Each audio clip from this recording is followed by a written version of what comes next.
We get you health. We get you ability to build beautiful relationships in your life.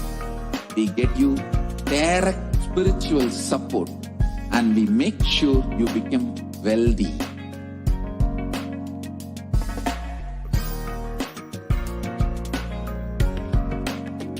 We won't stop giving you just good life.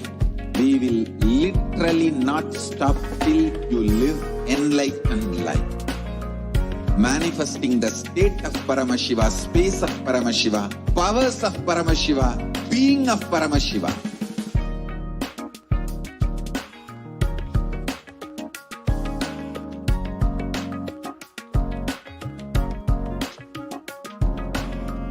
Whole world should become Kailasians. I want the whole world to know Hindus have something great to contribute to the world.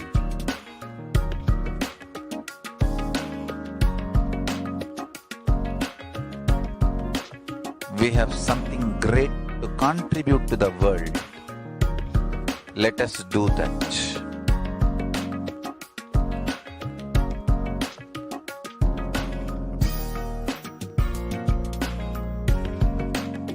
Kailasa is proper customized spiritual service helping you to identify your root patterns of suffering.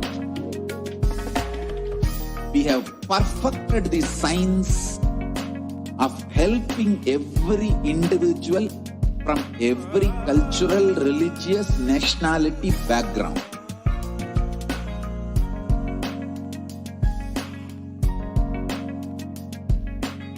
You will have lowest reactionary assumptions, highest awakened response, alive response for life continuously.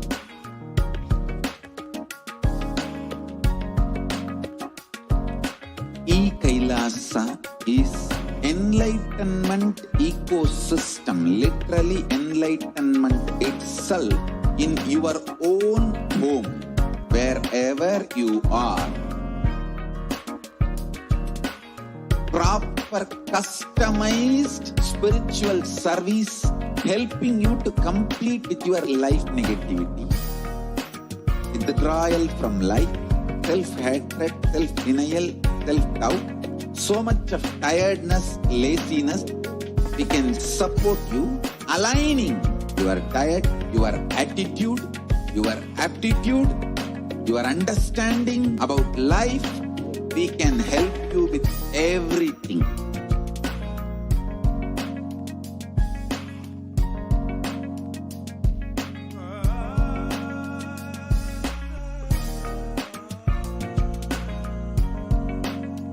If you are interested in enlightenment, we will immediately bring this to you.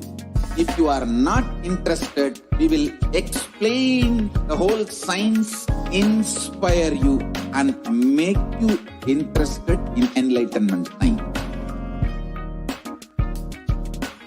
We need to cater this enlightenment science to the whole world wherever they are, because enlightenment is the birthright of all human beings. Kailasa is responsible to provide that to all human beings.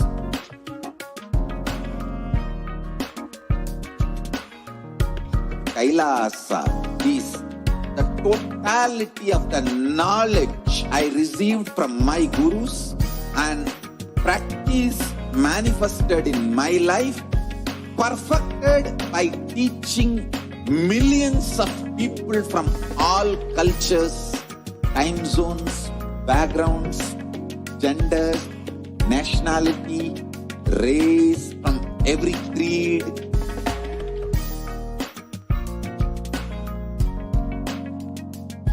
So this absolutely perfected knowledge available to you, served to you in your home without even you moving out of your couch, free of cost.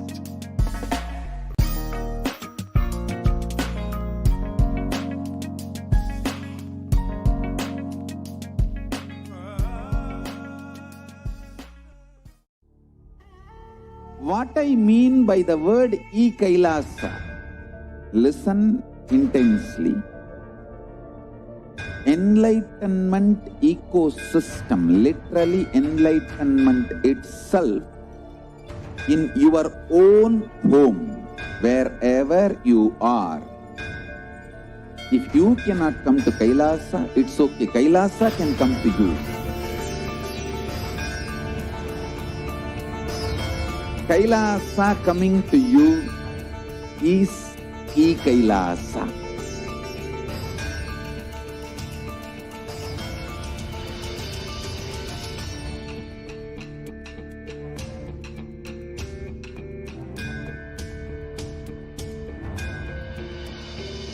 I will revive Hinduism. I am a Hindu revivalist, not by any revolution, but by evolution.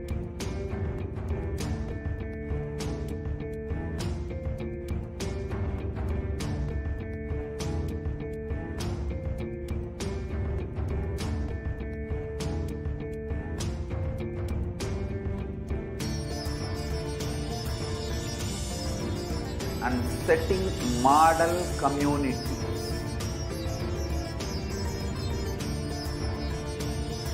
Kailasa, enlightenment ecosystems, Sarvanya Pitas all over the world.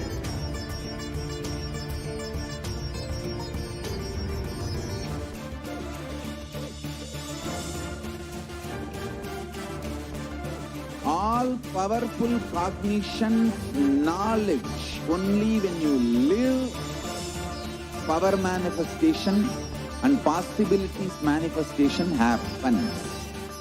It's a fundamental truth.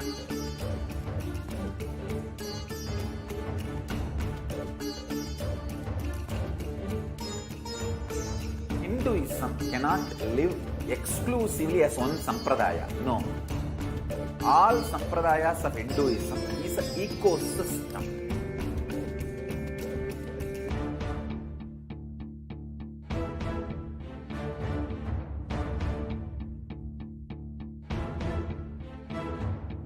So don't keep quiet thinking that if one sampradaya is attacked, only that sampradaya is going to be affected. All of us are ecosystems.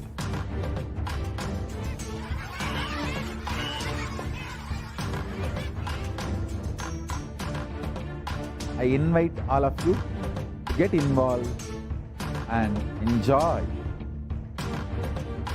Hinduism by the principle of Dharmo Rakshati Rakshitaha. When you protect Dharma, Dharma protects you. We will make the whole planet flourish spiritually. The spiritual prosperity will happen to the whole planet. We all have to coexist together.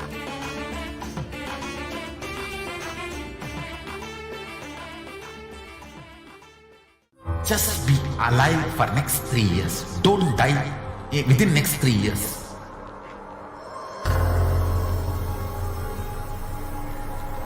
Just don't die within next 3 years.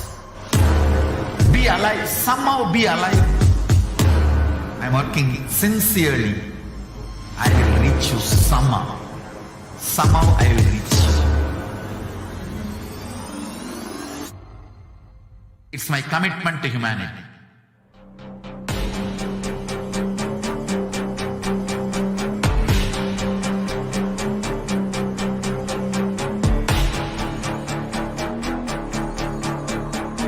Just don't die within next 3 years. I will reach you wherever you are, whichever corner of the world you may be. I will reach you with enlightenment. You manifesting the space, state, powers, being Paramashivoham. It is possible, and it is possible for you.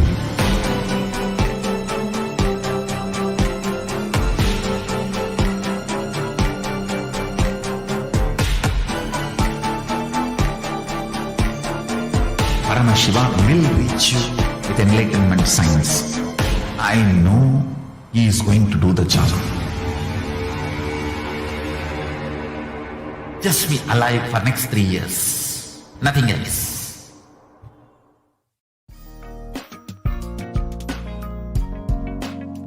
We get you health.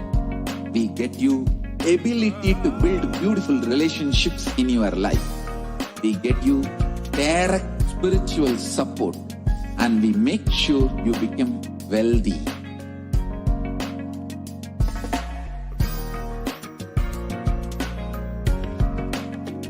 We won't stop giving you just good life. We will literally not stop till you live enlightened life. Manifesting the state of Paramashiva, space of Paramashiva, powers of Paramashiva, being of Paramashiva.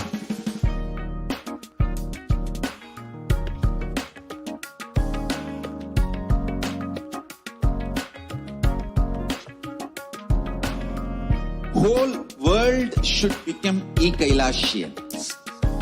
I want the whole world to know Hindus have something great to contribute to the world.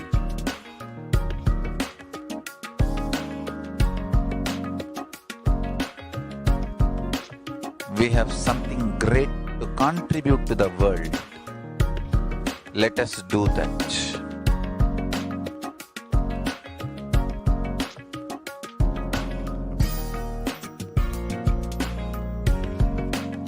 Kailasa is proper customized spiritual service helping you to identify your root patterns of suffering. We have perfected the science of helping every individual from every cultural, religious, nationality background.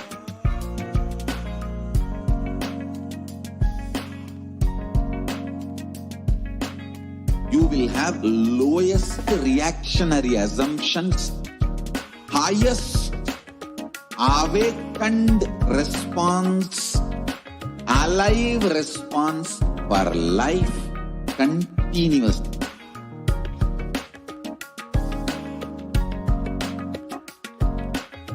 Kailasa is enlightenment ecosystem, literally enlightenment itself in your own home, wherever you are.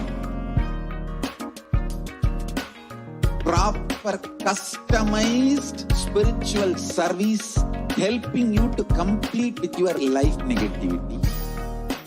Withdrawal from life, self-hatred, self-denial, self-doubt, so much of tiredness, laziness. We can support you aligning your diet, your attitude, your aptitude, your understanding about life. We can help you with everything.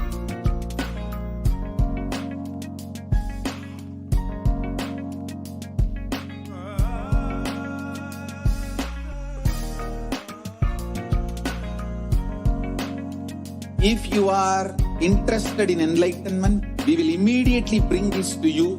If you are not interested, we will explain the whole science, inspire you and make you interested in enlightenment science. We need to cater this enlightenment science to the whole world wherever they are, because enlightenment is the birthright of all human beings. Kailasa is responsible to provide that to all human beings.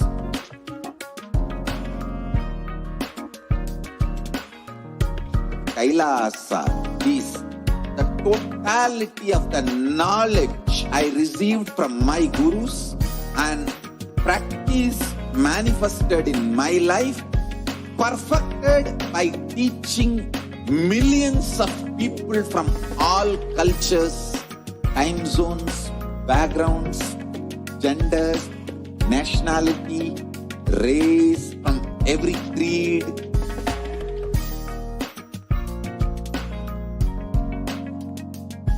So this absolutely perfected knowledge available to you, served to you in your home without even you moving out of your couch, free of cost.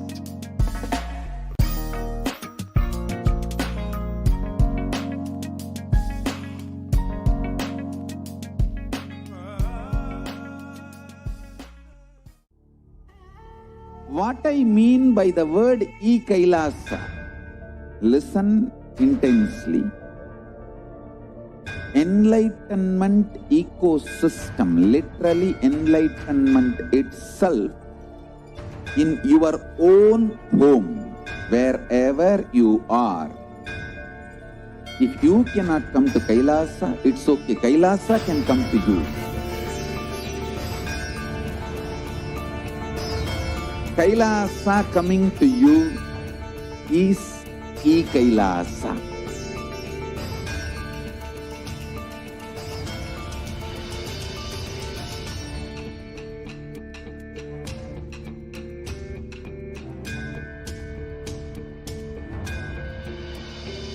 I will revive Hinduism.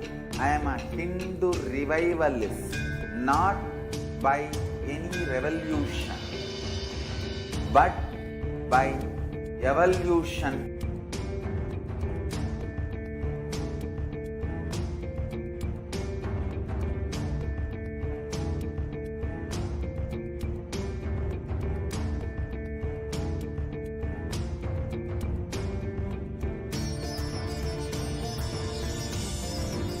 And setting model community.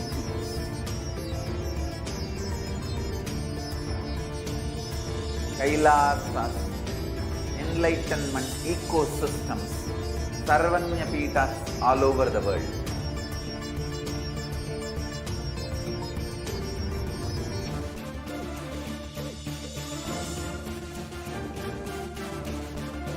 All powerful cognition, knowledge, only when you live, power manifestation and possibilities manifestation happens. It's a fundamental truth.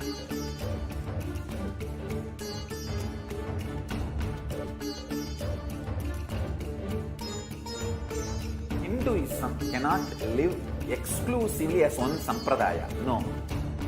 All sampradayas of Hinduism is an ecosystem.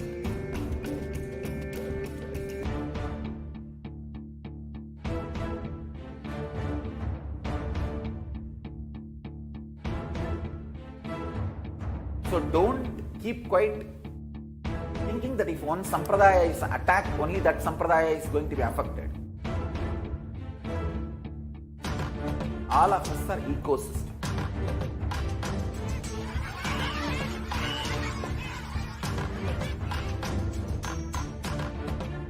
I invite all of you to get involved and enjoy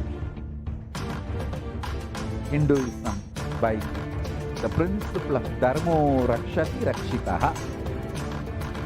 When you protect Dharma, Dharma protects you. We will make the whole planet flourish spiritually. The spiritual prosperity will happen to the whole planet. We all have to coexist together.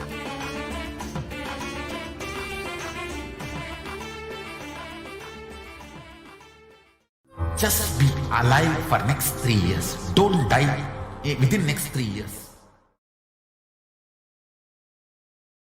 Nithyanandam Paramasukadam Kevalam Jnanamurtim Dvandvatitam Gagana Sadrisham Tattvamasya Didaksham Ekam Nityam Vimalamachalam Sarvadi Sakshi Bhutam Bhavatitam Trigunarahitam Sadgurum Tam Namami.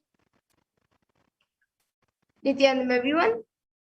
I welcome all of you watching us today on Facebook, YouTube, Instagram, Twitter, and many other social media platforms. I welcome all of you today for the Parashakti Akashic readings. And if you are here, it means existence wants you to be here in this form.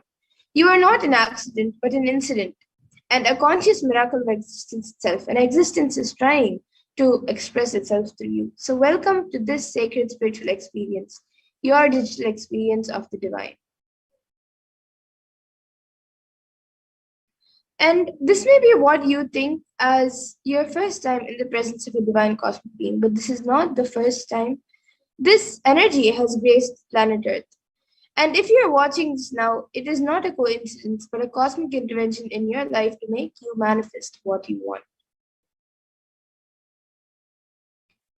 Many of you might be wondering how this is possible and how has this worked before.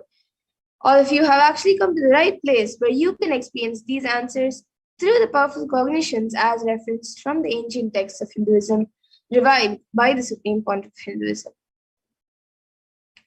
And now we'll be seeing about who is Devi Parashakti, the Divine Cosmic Mother.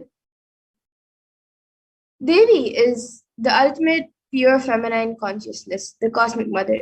She is the Source Shakti, and it is in her cosmic womb, the Brahmanda Yoni, from which billions and billions of universes come out and go in. It is the source where the Big Bang and black holes go on and on. Parashakti is the main deity of the sacred feminine, and the divine consort of Bhagavan Paramashiva, who is the primordial divinity in Hinduism.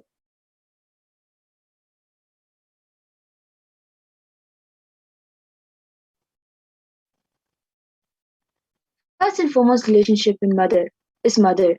The ability to learn, even ideas to relate starts with mother. How to relate starts with mother. Understand? Your idea to relate, your ability to relate, there is two important way to connect what you think is life. In Vedic tradition, our rishis were aware your ability to connect with cosmos. It should inspire your higher consciousness to express through you. In your higher consciousness, connecting with life as mother is the most sweetest, most beautiful, most easiest form to ever connect.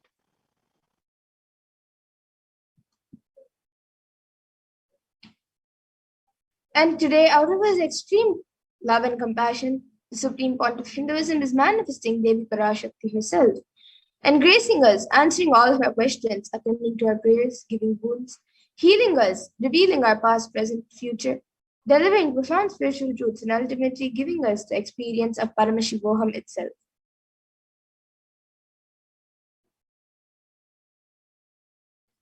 So let's understand what is the science of BHAVASAMADHI Darshan.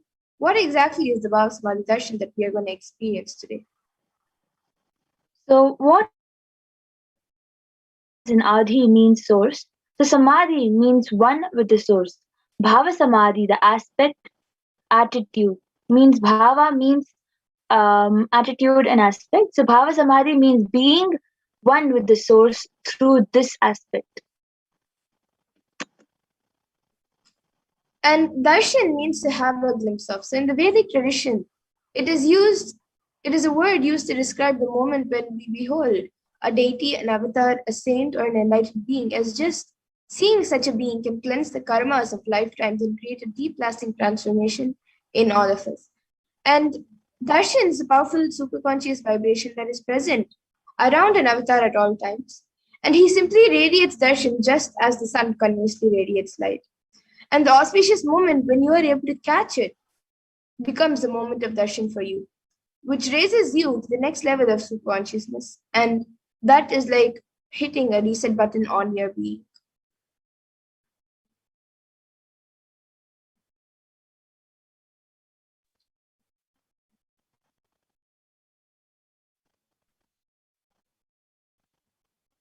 So science of Bhava Samadhi Darshan. The divine cosmic beings are real. They manifest from Kailasa, the enlightened time-space zone, through deities and incarnations. Divine cosmic beings manifest through Archavatara deities in temples and through Bhava Samadhi Darshan in the Nityavatara incarnation.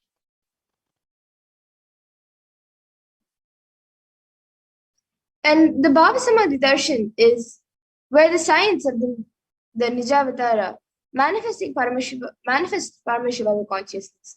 And it is where the formless, the being of Paramashiva, expresses through the Divya Sharira, the light body, and manifests as Nijavatara, the physical form or embodied form for us to experience Paramashiva.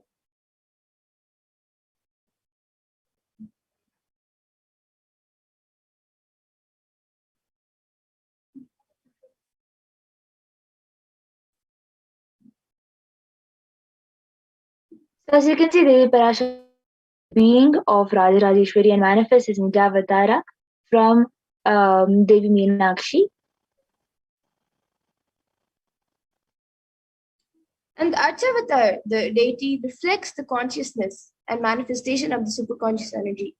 But unfortunately, human beings are not mature enough to receive the higher level experiences from the Archavatar directly. And so the avatar, the physical embodied form, comes down to bridge the gap between the human beings and the other living beings with the Archavatar and creates an experience for the superconscious energy in all of us.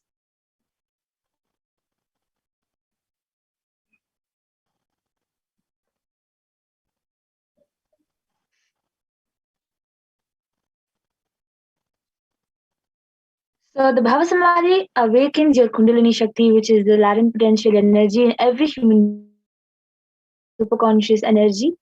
It visibly slows down your aging process, improves immunity to diseases, and during darshan, the whole brain is alive, turning into a superconductor of conscious energies that heal, empower, and transform our system, our life. And during the Bhavasamadhi darshan, another natural phenomenon which happens is our neurons mirror that of the avatar. So mirroring neurons activate the process of all the observed movements or information of the avatar just by seeing. And that is the entire body can silently and without moving receive what is happening elsewhere through a process of direct observation, experiencing the superconscious energy radiated by the avatar.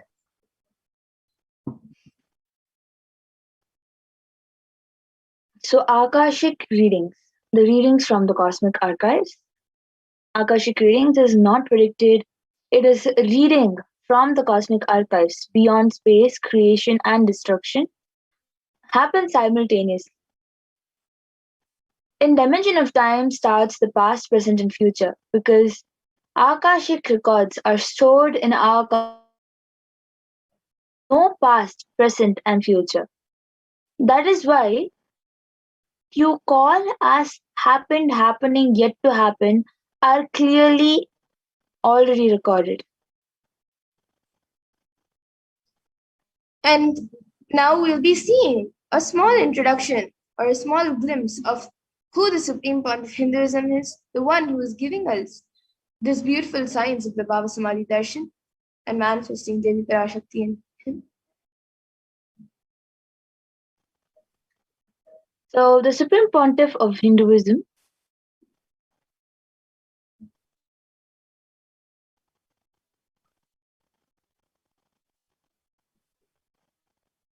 The Supreme Pontiff of Hinduism, Jagadguru Master Nidanam, His Divine Holiness Bhagwan Nithyananda Paramashivam, is the reviver of Kailasa, a macrocosmic, ancient, enlightened Hindu civilizational nation. The Supreme Pontiff of Hinduism is the 1000th incarnation of Paramashiva as per Hinduism, recognized by his predecessors who are enlightened masters.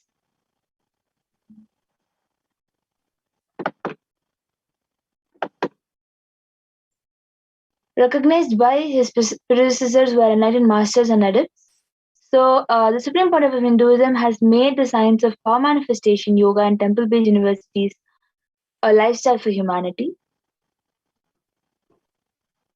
And the Supreme Point of Hinduism is ordained as the 233rd Guru Mahasanidanam of Kanchi Kailasa Sarpanipitam, which is the Tande Mandala Adinam, the incumbent emperor of Suryavamsha Sarangi Samrajyam, and the present 293rd Jagat Guru Mahasanidanam of Kailasa Shyamala Pita Sarpanipitam, and the present Mahamandaleshwar of the Mahanirvani Akada, which is the largest monastic order.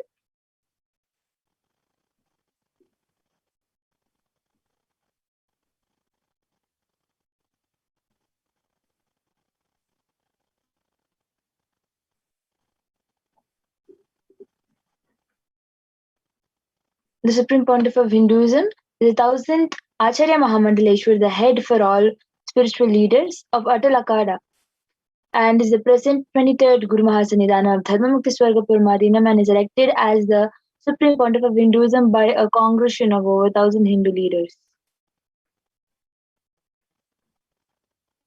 And the Supreme Pontiff of Hinduism is also revered as a teacher of Hinduism, most prolific, most viewed, read, and watched. He has authored 300 books and 10,000 articles in 3 different languages, which are English, Tamil, and Sanskrit. And these are translated into 50 languages with over 1,000 titles. And over 20 million copies of these books and articles have been sold, read, and downloaded. And over 10,000 hours of discourses have been given for humanity. And he has enriched 1 billion plus lives digitally and is respected as a commentator of all sacred scriptures such as Upanishads, Bhagavad Gita, Shiva Sutras, Brahma Sutras, Yoga Sutras, Ashtavakra Gitas, Jain Sutras, and many more.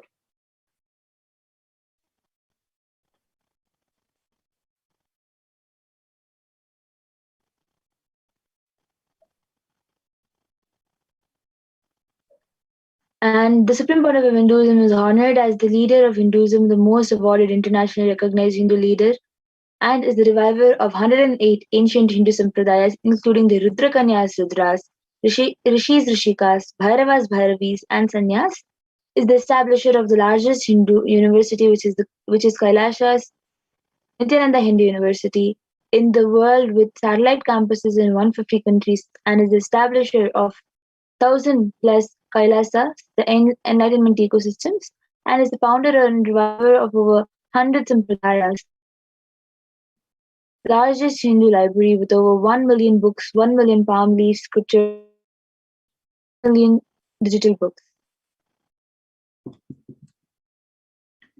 And the Sanskrit word Diksha is derived from Da, to give, and Kshi, to destroy ignorance. It loosely translates as initiation. Diksha is a direct transfer of spiritual energy by an avatar through a look, a word, or a touch, which destroys ignorance of all of the initiate or the disciple.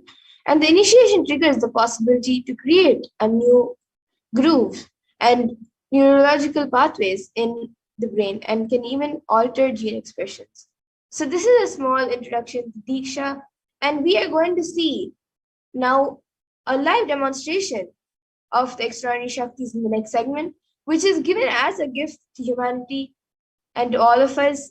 And after the initiation, after the darshan, even all of you will be initiated into the different powers. So these powers are given to us through the science of Diksha. So we'll be having a glimpse of the power manifestation which is given to us through the science of Diksha. So we will now be moving to the next segment, where we will be seeing the live demonstration of the power manifestation.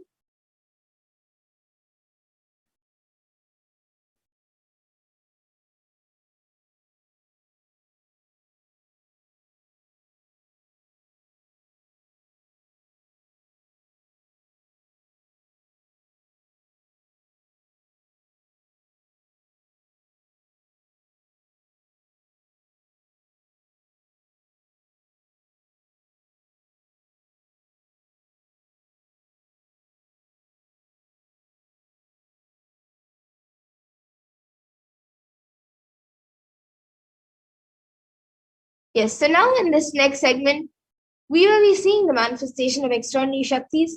Till now, we learned what is the BHAVASAMADHI darshan, what benefits we're going to get, and who is the Supreme Pontiff of Hinduism. So let's see what the Supreme Pontiff of Hinduism has given to all of us.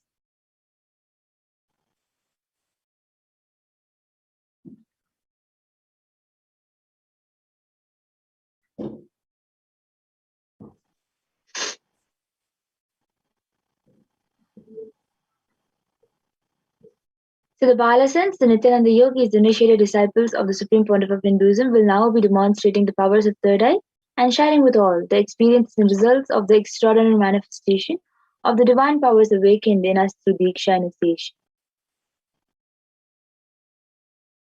And in today's BHAVASAMADHI darshan, all of us will also be receiving the initiations into the third eye awakening, and also various other powers with the blessings and grace of the Supreme Pontiff Hinduism. And we will be manifesting the following powers of third eye, which is seeing with eyes blindfolded, and various other powers. And for those of you who might be wondering where the third eye is located and how it works, the third eye is a cosmic browsing center which is located between the brows, and which upon initiation, one can effortlessly express powers and see through the third eye just as you would with your two eyes. So now let's see what are Shaktis. So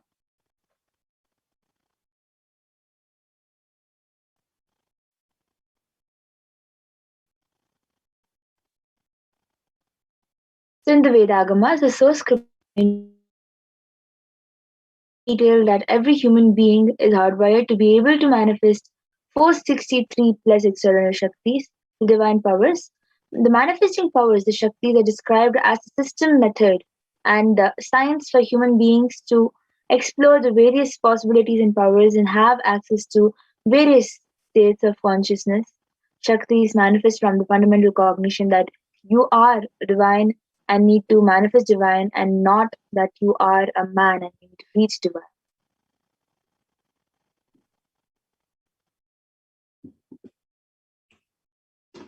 And many of you might be wondering, what is the difference between Shaktis and Siddhis? As Siddhis is a common term used for extraordinary power manifestation which is happening.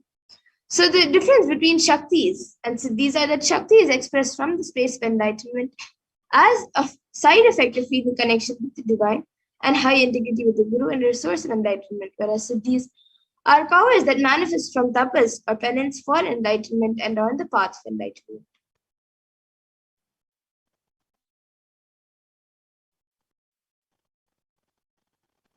And a few more differences between the Shaktis and Siddhis are the Shaktis of Paramashiva manifest through ordinary human beings in an extraordinary way after initiation from the avatar, and the Shaktis are permanent, whereas Siddhis are not permanent and may divert you from enlightenment.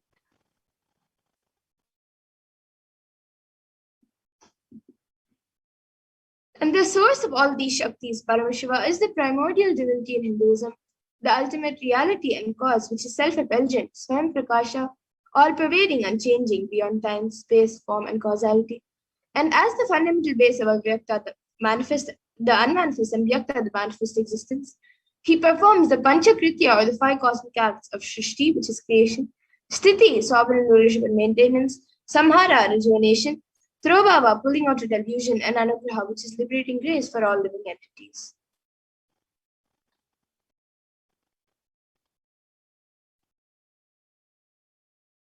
About the avatar of Paramashiva, the avatar of the source of Shakti is Paramashiva.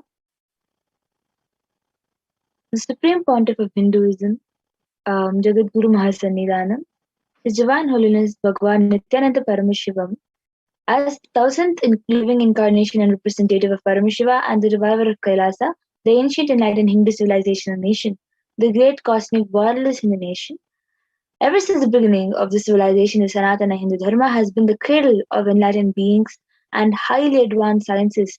It is where the science of enlightenment and powers, the Shaktis, was lived and taught as a lifestyle. For the first time in modern day, the Supreme Pontiff of Hinduism is reviving these yogic sciences and transmitting it to the world at a record-breaking pace which is never accomplished before.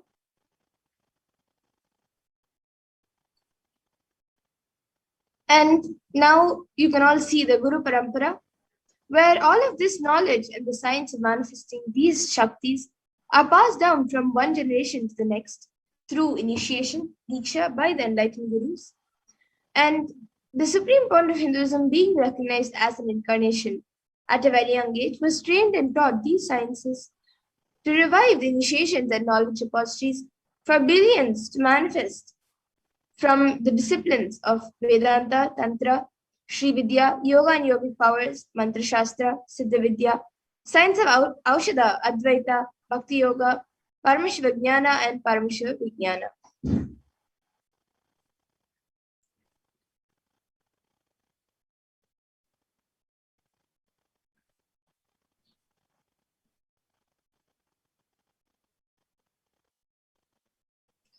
So how do we awaken these divine Shaktis in us? Every jnana, the ultimate truth mapped into your consciousness, manifests as possibility and power of every being. Prajnana.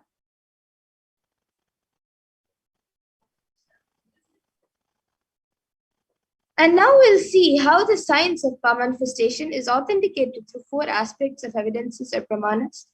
So the first is the Shastra Pramana, which is the eternal unchangeable truths revealed in the source scriptures.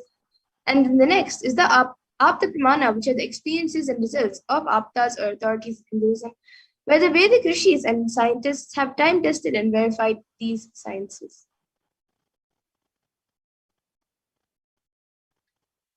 The next is the Atma Pramana, or account from the Supreme Pontiff of Hinduism, Jagadguru Mahasannidhanam. His Divine Holiness Bhagavan personal experience of our manifestation. The next is the Pratiksha Pramana, or the empirical evidence from observation and scientific experimentation.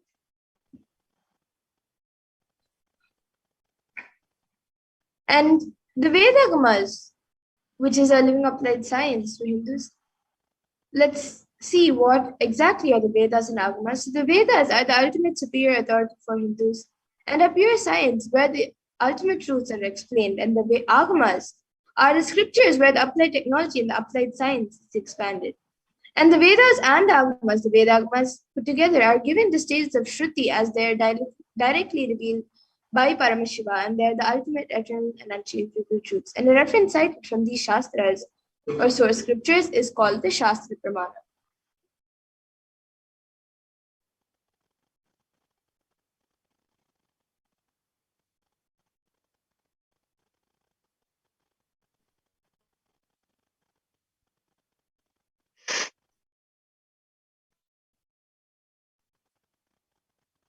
So let us now get ready and witness a very unique and exciting demonstration of the power of third eye.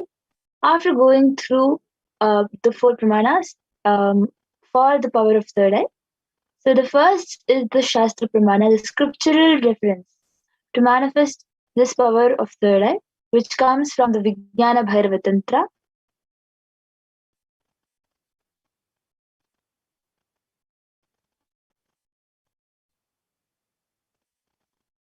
कपालान्तर्मनोऽन्यस्य तिष्ठन्मीलितलोचनः क्रमेण मनसोदार्ध्यात् lakshye lakshamuttamam.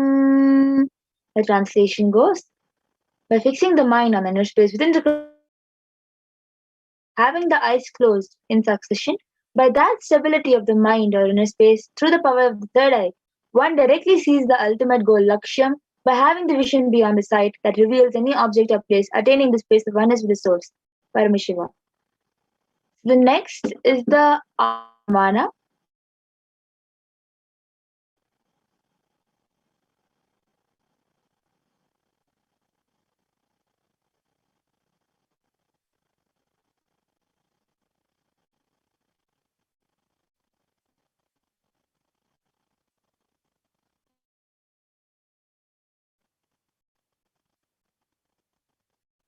Where Krishna initiates Arjuna in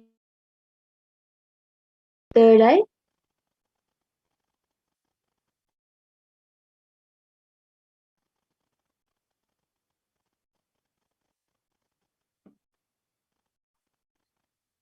न तु मां शक्यसे द्रष्टुमनेनैव स्वचक्षुषा दिव्यं ददामि ते चक्षुः पश्य मे योगमैश्वरम्.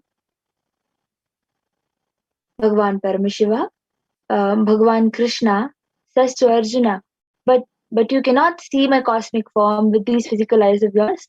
Therefore, I grant you divine third eye vision. Behold my cosmic opulence. So, in the Hindu Purana Bhagavad Gita, Bhagavan Krishna initiates Arjuna to behold Krishna's Vishwarupa Darshan. The vision of the cosmic form is directly narrated by Arjuna as he sees Bhagavan Krishna through the third eye.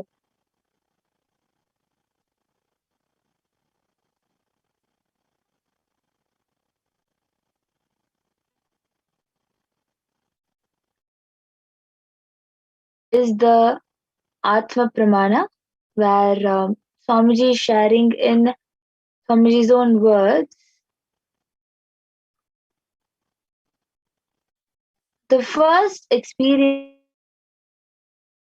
see everything around me, above me, the whole 360-degree, 10 directions below me. I was able to see, I was able to feel, experience all of that as me.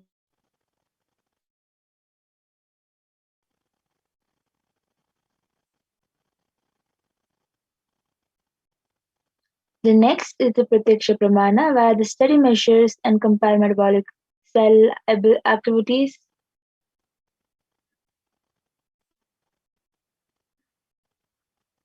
of the consciousness and meditative open third eye state using positron emission tomography PET. Recognize that when doing daily activities, there is high activity that is measured in the brain where third eye is located. And when in deep samadhi state, only the third eye region is active and almost 90% of the brain is at peace.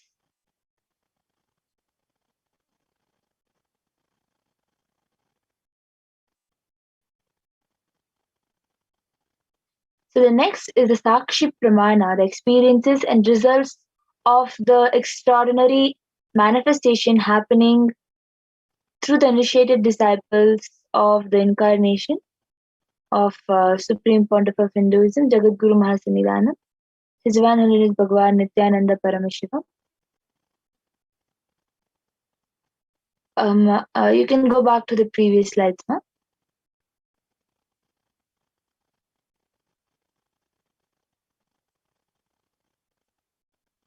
Yes. So this rare sacred science of third eye, this rare sacred science of third eye awakening is being made available to humanity for their ultimate enrichment and conscious evolution by the Supreme Pontiff of Hinduism, Jagadguru Mahasannidhanam, His Divine Holiness Bhagavan Nithyananda Paramashivam, as a living Pontiff of Hinduism embodies the most profound yogic states that surpass all bounds of time, space, and matter. The Supreme Pontiff of Hinduism is gifting this pure, great science of third eye awakening along with many other spiritual sciences through initiation Diksha. Millions of people have been initiated by the Supreme Pontiff of Hinduism and are experiencing the profound results as extraordinary powers in their everyday life. So now we will be having the live demonstration of the Sakshi Pramana by the initiated disciples of the Supreme Pontiff of Hinduism and the Nityananda yogis. So now we have with us Ma Madhura, who will be doing the live demonstration for this power of third eye. So as you all can see, Ma Madhura has an eye band with her, which normally you might have seen everywhere in the shops and everything. So this eye band has a strap attached to it, which will hold the sponge onto the eyes and secure it over there. So as you can see, this eye band has sponge which has two openings. So the eyes will go into those two openings and inside. So due to that, there will be no such light which can enter inside the through the eye bands, and you will not be able to see anything with both your eyes because of that. It is scientifically verified to help people who are people who can't sleep with even slight amount of light. They use this eye band to be able to sleep. It is scientifically verified for that. So when you are, you will not be able to see anything at all. And by our volunteer, who is also with Ma Madhura, will be tying the eye band onto Ma Madhura's eyes in a very secure manner in which you'll not be able to see anything. Yes, so now the volunteer will be putting the eye band in their eyes.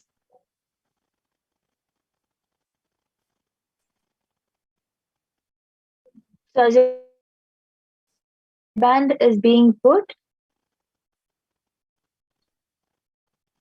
that V cut on the eye band is going to stick onto the nose.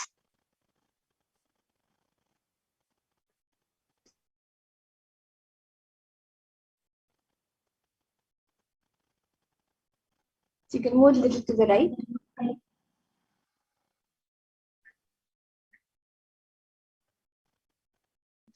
So as you all can see, Mamadura will be turning left, right,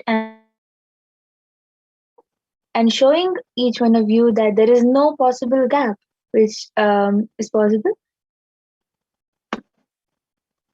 So as you all, there is no gap.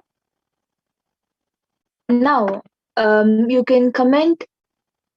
You can comment. Yes, anything you would like to comment on YouTube, on the live comments, YouTube comments, you can put it in the live YouTube comments and I will be reading it. Anything you would like me to read. It can be a sequence of numbers, emojis, pictures, words, letters, and can even be a different language. Whatever you want me to read. So the last comment we have is from Yadnish Dargalkar. He has put Nithyanandam. And before that, we have Margaret Johnson, who has put Nithyanandam. Are we going to have Akashic readings by the Balasins today? Every Sunday before the BHAVASAMADHI Darshan, before the Kalbhairava BHAVASAMADHI Darshan, we'll be having one. You can register on the form and request for an Akashic reading. And then, yes, now we have another comment from Margaret Johnson. Yes, can you tell me what am I holding up? Yes, that is a different power. Now we are doing the reading. So you can, anything you want me to read, you can post it on the comments. You have Ma Susan Davidson has put Nithyanandamma. Bonjour from Canada, CA. So you all can go and see in the comment section that exactly whatever people have, and Ma Margarita are all sharing exactly that is what is being read over here. Ma Margaret Johnson has put sorry. No, Ma, that's not a problem. We would have we would love to do that power and experience the power and experiment with these powers. But right now we are just doing the reading. There is not a problem in requesting the power to be manifested now. You don't have to apologize. And then we have another comment from Yadnish Dargalkar, who has put 3 firework emojis or sun emojis. I'm not exactly sure what that is. It's like it is a sun or an orange fireworks. Then we have Susan Davidson, wonderful ma, and then we have somebody whose name is Seven Searchful, who has put Om Sadashivoham. See, it has been projected also. Exactly whatever is being commented by the super chat people, what Paramashiva is revealing. Yes, and Susan Davidson ma has now put amazing power manifestation. Yes, man, even you can experience these powers. Not only we can do it, all of you watching us right now, and even if you're not watching us right now, just do the initiation. You can come watch the darshan, have the preparation for the darshan, watch the darshan, and you will be initiated into these powers and even you'll be able to manifest. And yes, now we have another comment from Yadnish Dargalkar, who has put 2 smiley emojis and has put awesome.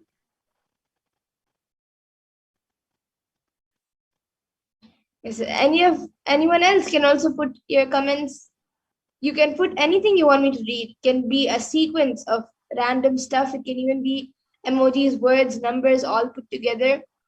And can even be a different language, which even I may not be able to read the language, but I can surely maybe tell what language that is.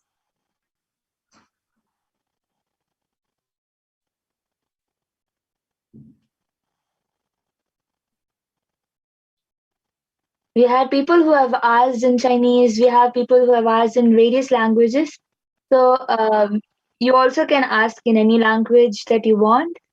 Either it will be replicated in a paper and shown, or the third eye will reveal the language that you are sharing.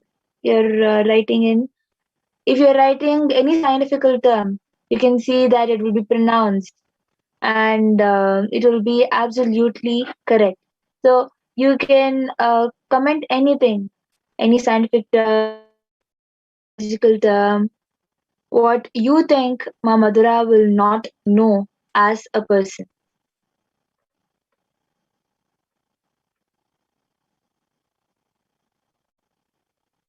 So anyone watching us right now can post a comment.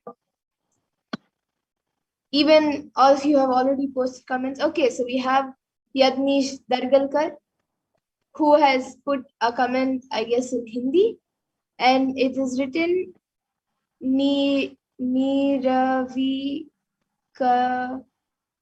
Nirvikalpa Samadhi. Nirvikalpa Samadhi. And now we have Seven Searchful, who has put some marks. I guess that's like it's exclamatory marks are there. It's a pattern of stuff and comes 3 times. The same pattern comes thrice. And then we have Susan Davidson comments Vatu and a question mark. I guess that's a different language, which I'm not exactly sure which language it is. So as you all can see, it has been projected. Seven Searchful has put in some other language which is looking like it is a pattern, and Yadnish Daragarkar Aya has put in Hindi Nirvikalpa Samadhi, just like how Ma Madhura has read. And Masuzain Ma has also put comments Vatu, exactly whatever has been revealed. As you all can see, it has been projected. Yes, and Yadnish Dargalkaraya, you can maybe get back in the comments. For those who may not understand Hindi, you can get back in the comments saying what language it is and if it's right.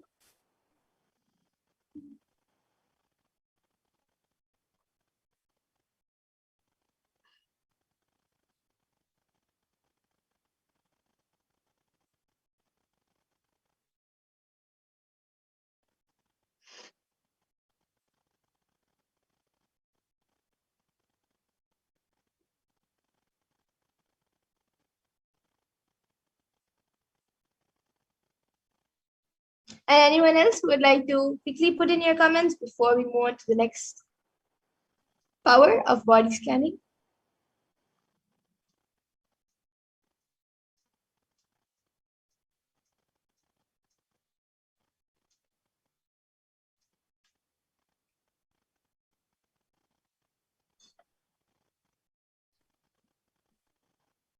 Okay, Yadnish Dargalkaraya has now put yes, it is right, ma, and then a smiley emoji. Yes, thanks, Aya, for getting back.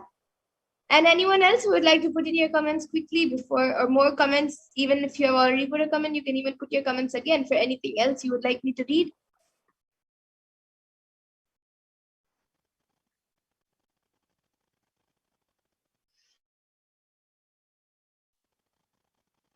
Anybody who has commented already also, you can comment anything. Scientific terms, some other languages, whatever you want to comment. Anything you want, you can comment, and it will be revealed in the third eye. There is nothing particular that you have to comment. You can comment anything in the chat, in the live chat, and you will see that it will be read absolutely from third eye.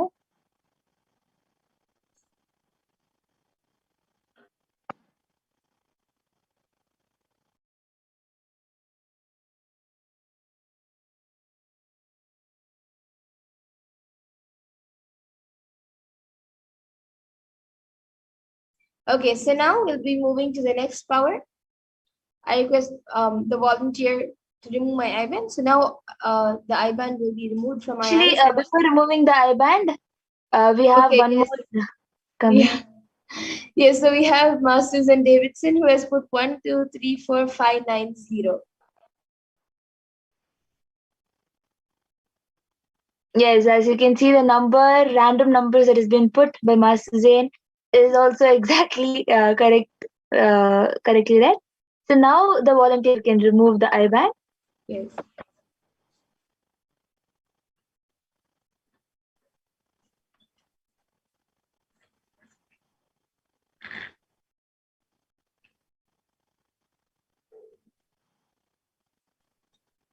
As you all can see, it is the exact eye-band.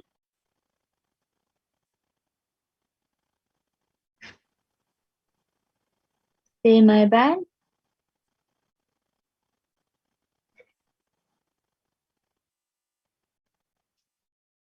So then with this, we will be entering into the next power, which is the amazing power of body scanning.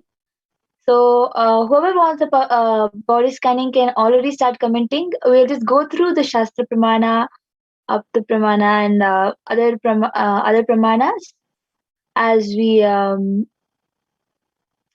get ready to scan demonstration of this power of third eye.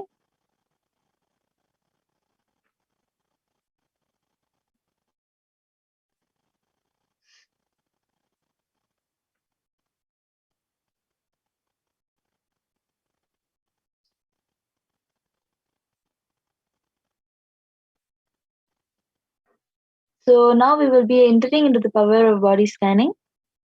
In this power of body scanning, one awakens to the ability to scan illnesses, diseases, medically diagnose issues, and provide solutions through the awakened third eye.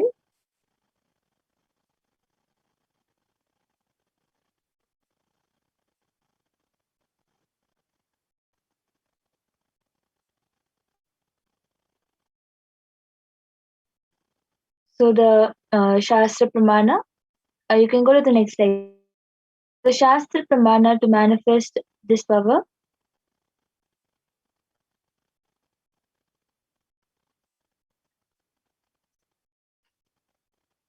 स्वदेहे जगतो वापि सूक्ष्मसूक्ष्मतराणि च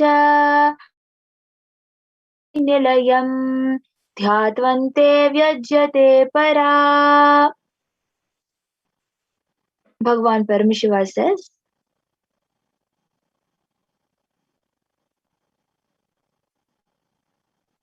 cognize deeply from the subtle to the subtlest constitutive principle of your whole body, Swadeha.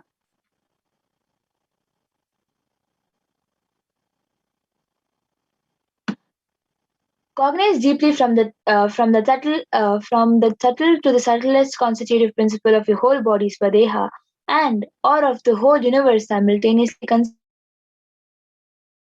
absorbed in their source cause, Paramashiva. By the experience of such restful awareness, one becomes complete from all thoughts.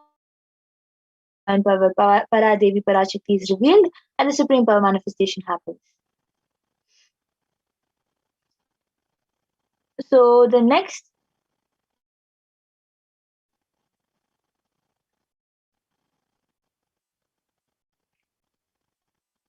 is the Apta Pramana, which is which comes from the life of Siddha, whose name was Thereya.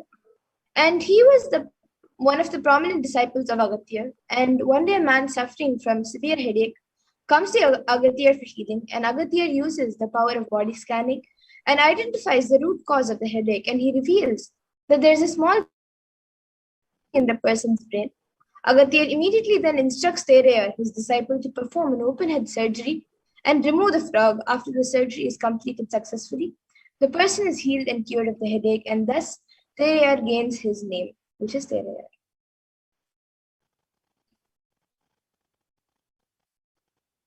The next is the Atma Pramana, account from the Supreme Pontiff of Hinduism, Jagadguru Mahasannidhanam, His Divine Holiness Bhagwan Nithyananda Paramashivam life that is time tested and authenticated this science.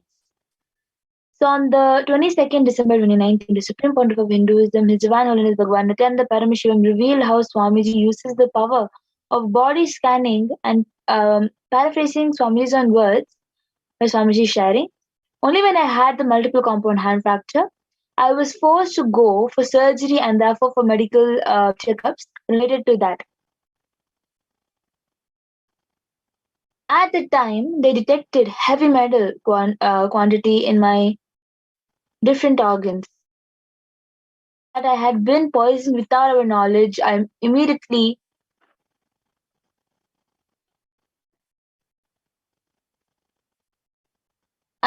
used diagnostic methods instead of medical facilities to study the body conditions due to the poisoning. Through body scanning, I found out what the problems, imbalances, and had happened and where balance has to be done. I used allopathy to verify my findings.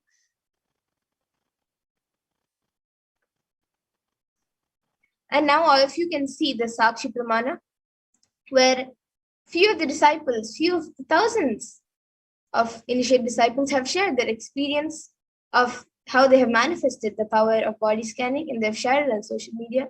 So these are a few screenshots of that. And now we ourselves will be getting into the Sakshi Pramana, where we will be witnessing a live demonstration of these extraordinary Shaktis, this power of body scanning. So anyone who would like can put your comments in the YouTube comment section requesting for a body scan, and we will be more than happy to do a body scan for you. Yes, so we already have we have the 7 searchful. We have 7 searchful. I am Ahmed. Please scan me. So yes, Ma Pragya, you can start scanning Ahmadaya. And Yadnish Dargalkar has asked for a body scanning and also wealth manifestation to remove all obstacles. So yes, now I will be doing a scanning for you. And once Ma Pragyana is done with 7 set with Ahmadaya, Ma Puja Kumar has also asked. So Ma Pragyana will be, whoever one of us will be scanning for you also, Ma Puja Kumar. So yes, now we'll be chanting the Mahavakyan starting. Ahmadaya, Ma Pragyana is scanning you, and Yadnish Dargankaraya, I am scanning your body now.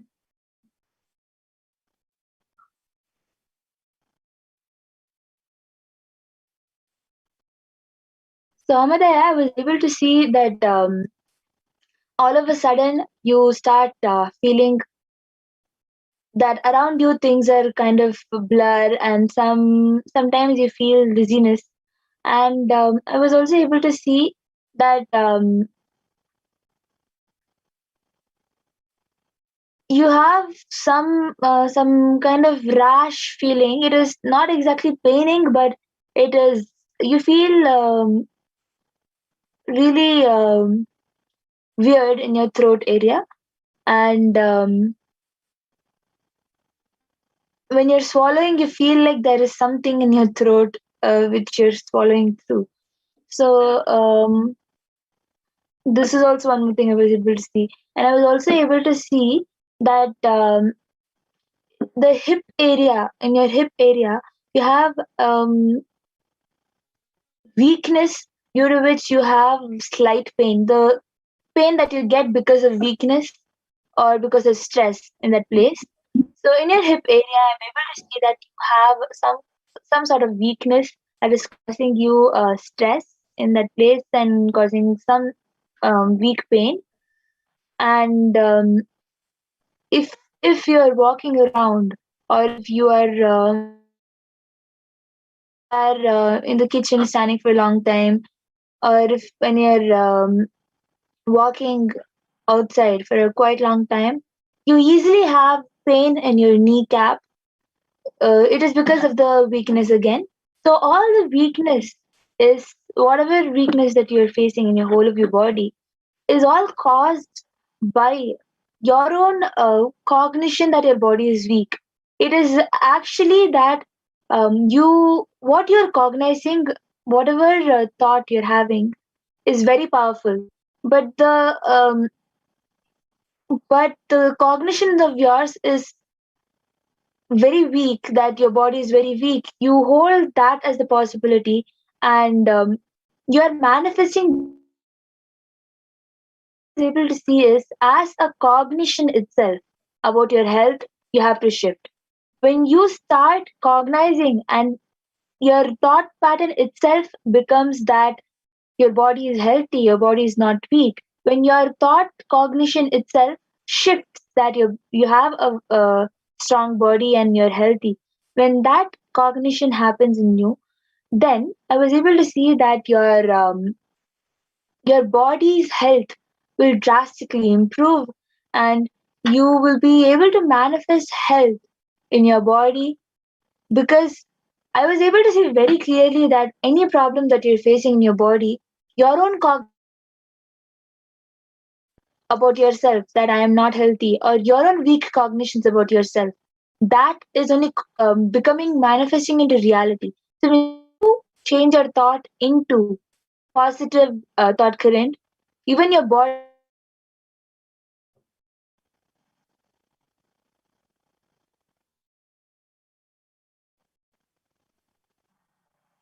So this is what I was able to see in the chat, Aya, as to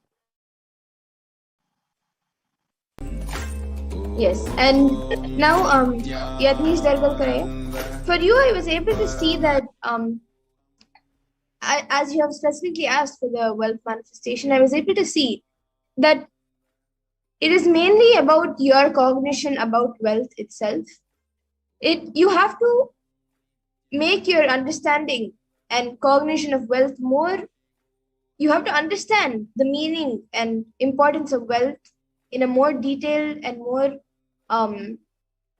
in a more spiritual manner. So you have to change your cognition to a more spiritual manner, and your cognition about the importance of wealth itself, you have to take it to the next level. So I was able to see that is one of the first obstacles in the wealth manifestation. And for that, I was able to see that if you every day, if possible, to start off, you can start maybe like twice a week, and then you can as time goes, however the time permits for you, start every day doing at least 10 to 15 minutes meditation, like start just meditate in front of a Venkateshwara deity, or if you don't have a deity right now with you, you can start off with a picture of Venkateshwara. Just meditate in front of the deity and try speaking with Venkateshwara, try speaking with Lord Venkateshwara, and behind, like as a background music, play the Vishnu Sahasranamam. This will help in your cognition about wealth to go to a more deeper level and more deeper understanding. So this is what I was able to see for you, Aya. So you can get back in the comment section. And Ahmed Aya is actually now asking how to shift the cognition. So Ma Pragya, you can scan and yes, tell that. And yes. now I will be doing a scan for Ma Pooja Kumar. I already finished the scanning for Ma Pooja Kumar. Okay. What I was able to see, Ma. After sharing for Ma Pooja Kumar, Amadaya, I can maybe again scan and tell how you can shift your cognition. So, now Pooja, I was able to see that your lung capacity is actually quite weak. By that, I'm trying to say your oxygen, the amount of oxygen you're able to consume in your lung is very low. So, because of that, the stamina level in your body is decreasing. After a while of work, you feel like you just want to go sit, and you feel like you're already done. You've done so much. So the stamina level in your body is getting weaker and weaker. And I was able to see that because of the stamina getting weaker and weaker, there are slight problems that is being caused in your body. For example, digestion problem. You have gastric problem that is being caused because of your stamina level. it is not actually related. But I was able to see that with this completion happening, with the completion, with the health transformation and completion with the lungs, when you complete with your own lungs and pay more gratitude for your lungs, that healing that causes for your lungs will shift your health in various ways. So I was able to see that sit with yourself and be grateful for your body, be grateful for whatever you have. Do the meditation process where you are grateful for whatever you're having. For example, grateful to have your hands, grateful to have your legs, lungs, grateful to have your throat, grateful to have your eyes, nose. Be grateful to your body with this meditation process, with this completion process with your own body. You will be able to see that the shift causes in you, all the major problems that whatever you yourself think you're facing, in along with your lung capacity and stamina, the weakness that you're facing, the gastric problem that you're facing, with the gastric problem which is causing chest pain and knee pain. Um, this gastric problem is causing you stomach pain, chest pain, knee pain, and the joints pain a lot. So I was able to see that this process where you thank your body will help you heal this process. And same way for Ahmedaya also, I was able to see that you should sit with your body and be grateful to your body, Aya. I was able to the cognition shift that you have to have is from thought current level. You have to you're manifesting your thoughts into reality. The Vak Shakti is very powerful. Thing at one point of time it becomes reality. So you have to change your own thought current about yourself. You have to have a shift in whatever you're thinking. So you have to sit with yourself and declare that your body is healthy. Your cognition itself is that your body is not healthy, and you are manifesting that into reality. So you have to sit and shift your cognition about your own body, your own health, how you are going through, and you will see that as reality, it will shift. So Pooja Kumar has gotten back saying, "Wow, thank you so much. Very accurate. My breathing was causing so much issues recently, and every symptom is accurate. Thank you." Yes, So, and even Yadnish Dargalkaraya thank has you so much for getting back, ma. yes, even Yadnish Dargalkaraya has said yes, thank you so much, and is asking for a body healing. Yes, when I did the body scanning itself, I have given the healing. It is actually I was not able to see any kind of physical issue which is causing any problem. So you're completely fine, and even if there is, I have given the healing. So already during the body scanning itself, the healing has happened. And now with this, I thank all of you, all the viewers who have joined us today for this power manifestation segment. And we will be moving on, in the interest of time, we'll be moving on to the further segments where we will be learning about who is Devi Parashakti and more about what she has revealed. So I thank all of you once again. And if anyone else would like a body scanning or the manifestation of any other extraordinary Shakti, every day at 2 a.m. IST and 4 p.m. IST, you can join us for the power manifestation and for the other segments where we will be learning about Devi Parashakti. So now we will be moving to the next segment of this program where we will be seeing who is Devi Parashakti and how we can receive her.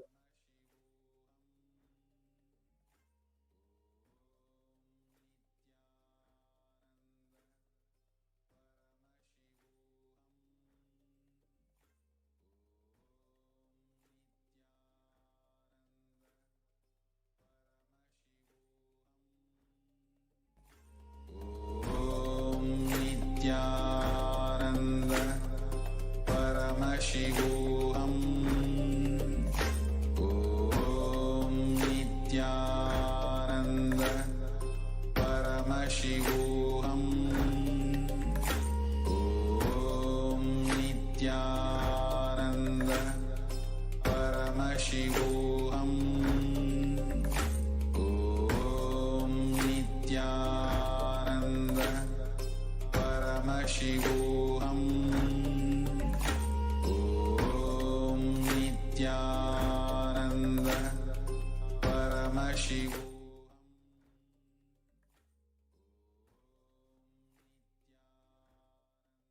Yes, now in this next segment, I welcome all of you first of all for this next segment where we will be learning about the divine feminine consciousness, about who is Devi Parashakti.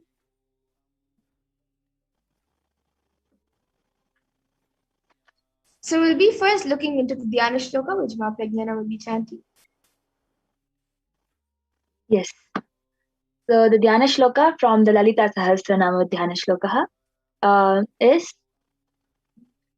Sindhuraruna Vigraham Trinayanam Manikyamauli Spurat Taranayaka Shekharam Smitamukhi Mam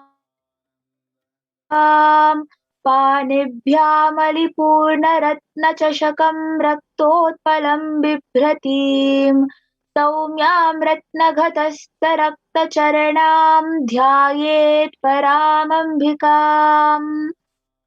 The translation: the Divine Mother is to be meditated upon as shining in a vermilion red body with a triple eye, sporting a crown of rubies studded with a crescent moon, a face all smiles, a splendid bust, one hand holding a jewel cup brimming with mead and the other twirling a red lotus. And another Dhyana Shloka, which also comes from the Lalita Sahasranama. Arunam karunam tarangatakshim dhritapaşankuşapuşpabana chapam animadibhiravritam ayukaihi rahamityeva vibhavaye bhavani. And the translation of this verse says, I meditate on the great empress. She is red in color, and her eyes are full of compassion, and holds the nose, the goad, the bow, and the flowery arrow in her hands. She is surrounded on all sides by powers such as Anima Flores, and she is the self within me.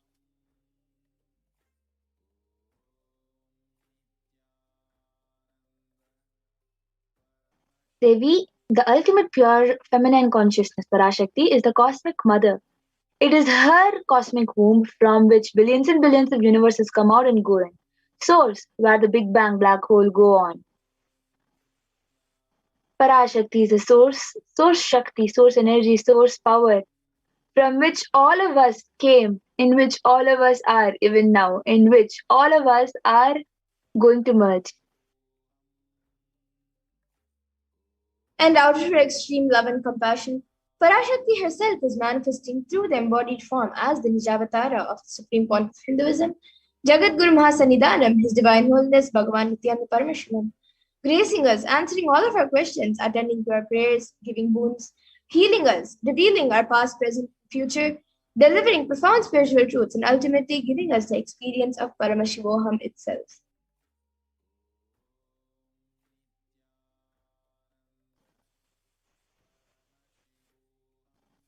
In Devi Parashakti's own words, raising his Omkara, expressing his Vedas and Agamas, blossomed as Rimkara, filled as Parashodasi, living in 40 triangles, the Kailasa Swamini, who is the Kailasa Shri Chintamani, Parashodasi, sitting as part rules the world, Paramashakti Manonmani Meenakshi. As Nithyananda, I took Nijavatara here to give good to everyone, to bestow all goodness. Shami, Chandramauli Rapala, Aparna, Uma Parvati, Savitri, Navayavana, Samraja Lakshmi, Parameshwari, Parashodasi, Meenakshi, taking the form of Nithyananda Avatara with great compassion. I am blessing, listen people. To do good to all of you, I took the form of Nithyananda and came down as Nijavatara. And again, in the words of Devi Parashakti herself, she beautifully says, raising in Omkara, blossoming as Shiva, Shiva manifesting as source of existence, powers of existence, expression of existence.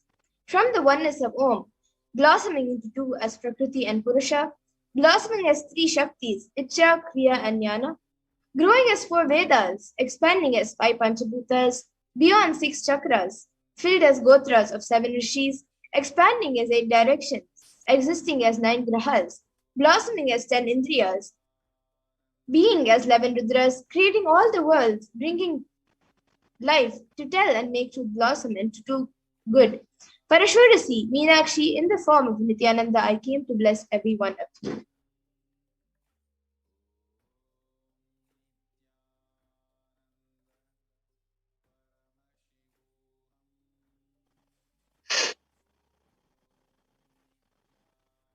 Literally, you're seeing Paramashiva and Parashakti at the moment.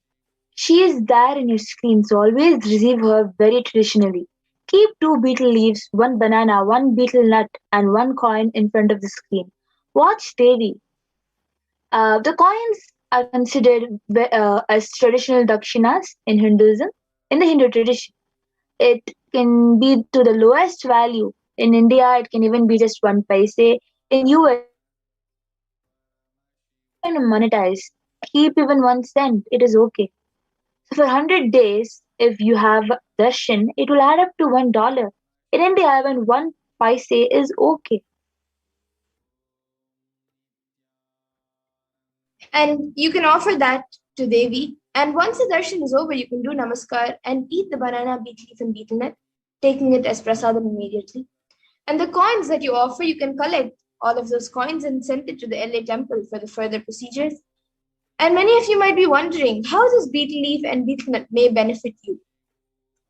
Swamiji says this betel leaf and betel nut may look too small, but in a few days you will see how much it adds to your sentiment that really she is there. You will not take the Devi Darshan for granted.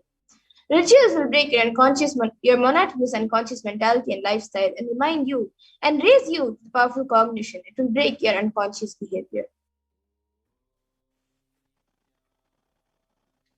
So as you can see, you can arrange in a plate with 1 banana, 3 betel leaves or few betel leaves, and you can place some betel nuts on top of the betel leaf with 1 you want to offer as dakshina for Devi Parashakti. You can place it on the tambulam. The plate with all these decorated on it is called the tambulam. You can place it on the plate, and these are the main ingredients that you need for the plate. But if you want, you can add kumkum, you can add chandan, you can add coconut, you can add any flowers in front of Devi Parashakti for the offering. And after you have done with the Devi Parashakti Akashik reading, as prasadam, you can consume the betel leaf and banana. Yes, and with this we come to the conclusion of this segment, where we have learned who is Devi Parashakti and how you can set up Tambulam to receive her. So now we will be moving to the next segment, where we will be seeing what Devi Parashakti has revealed for humanity. So we will be back after a really short break to see what Devi Parashakti has revealed for all of us and how important it is for us to follow.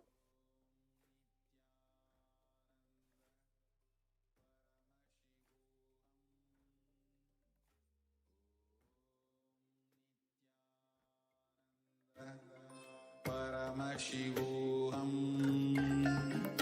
Om Nithyananda Paramashivoham.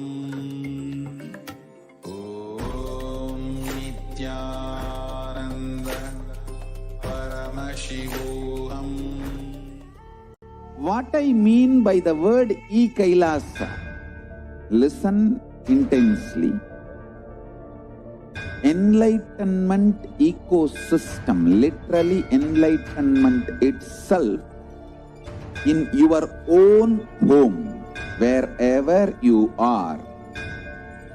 If you cannot come to Kailasa, it's okay. Kailasa can come to you. Kailasa coming to you is Kailasa.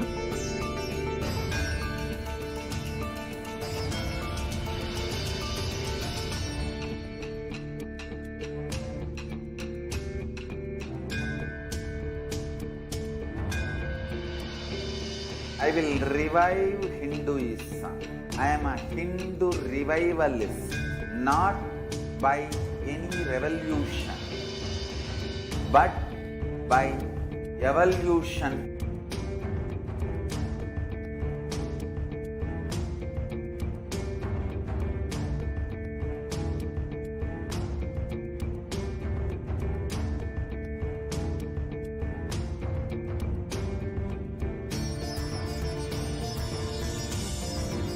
and setting model communities.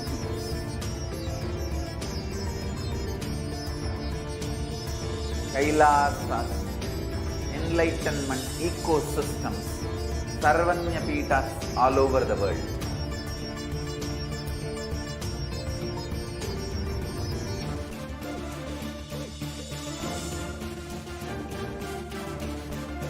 All powerful cognition, knowledge, only when you live, power manifestation and possibilities manifestation happens.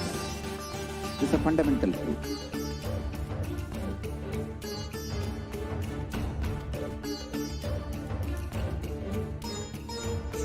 Hinduism cannot live exclusively as one sampradaya. No. All sampradayas of Hinduism is an ecosystem.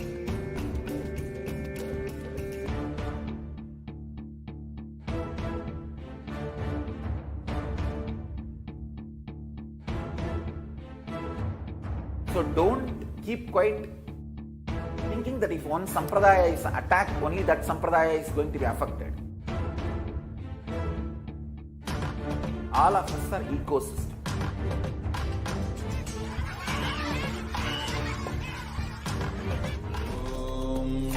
Nithyananda Paramashivam. Yes, Nithyananda, everyone, welcome back. So now in this segment, we will be seeing about the Devi Parashakti Akashic readings, of what Devi Parashakti has revealed in the Akashic readings for all of us.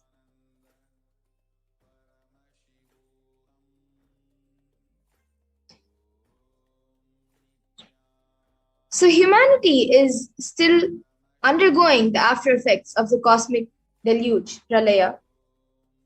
And thousands of deaths due to the global pandemic are emerging. Fungal epidemics, along with record numbers of natural disasters, have taken a huge toll on humanity's collective physique, leading into an increase in poverty, malnutrition, depression, and mental health issues. And why did all of this happen? What caused this? And who is behind this? How could we have avoided all of this? And what is the solution for all of this? In this segment, we will be going through a scientific and statistical understanding of what Devi Parashakti's revelation is on the cause and solution of the Pralaya. So all of us know that the current status of the world right now is the number of deaths is around 33.8 million, and total confirmed cases is over now 175.9 million, and the worst affected countries are US, India, and Brazil.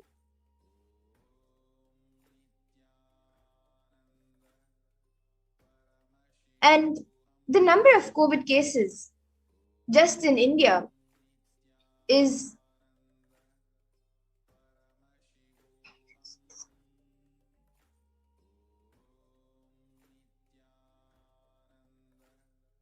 29,510,410, and the number of COVID deaths itself in India is 374,305, and the number of the number of people fallen into poverty since 2020 is 75 million plus. And India is suffering from suicide and depression. India is the 6th most depressed country. And this is given in an article by the WHO. It says India is the 6th most depressed country. And this is a direct report given by the WHO. A recent WHO report provides evidence about the same. India is the most depressed country in the world, leaving USA and China behind. The maximum cases of anxiety, schizophrenia, depression, and bipolar disorders were found in India. And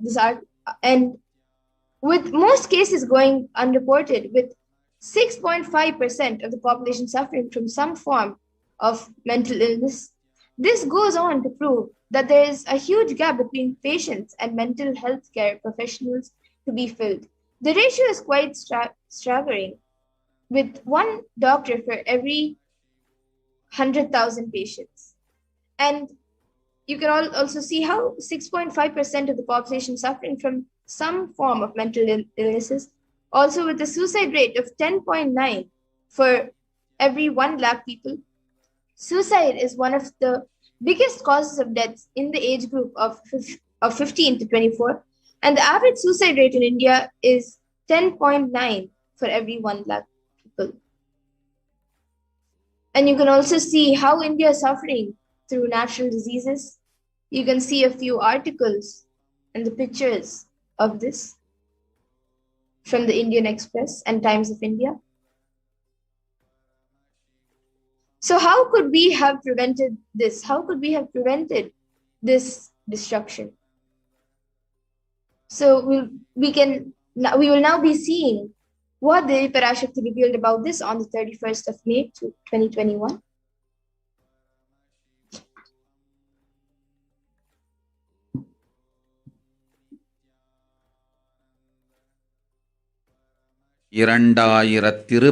இரண்டு வரை India செல்ல வேண்டாமா என்று கேட்கின்றாய். நன்றாய் தெரிந்துகொள், சொல்வதை புரிந்துகொள். இந்த பெருநரகமான கிருமி போஜனம் இந்தியாவிற்குள் வரக்கூடாது என்பதற்காக 2020 பாரதம் முழுவதும் 12 ஜோதிர்லிங்கமும் பாத யாத்திரை செய்திடவே என் மகன் மூலமாய் திட்டமிட்டிருந்தேன்.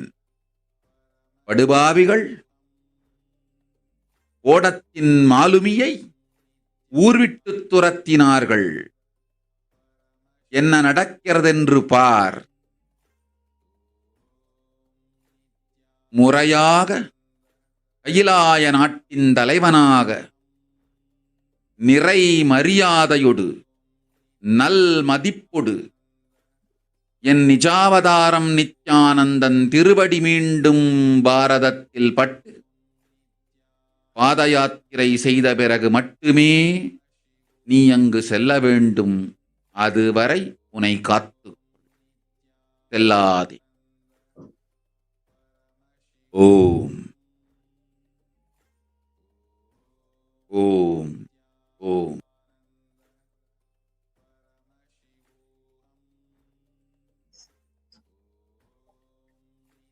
And the translation of what Devi Parashakti has revealed in the video we just watched. For this huge Kirumi Bhojanam, hell not to come to India. In 2020 itself, I had planned to do Padayatra throughout India and the 12 Jyotirlingas through my son, Swamiji. They chased the captain of the ship out of the country. See what is going to happen.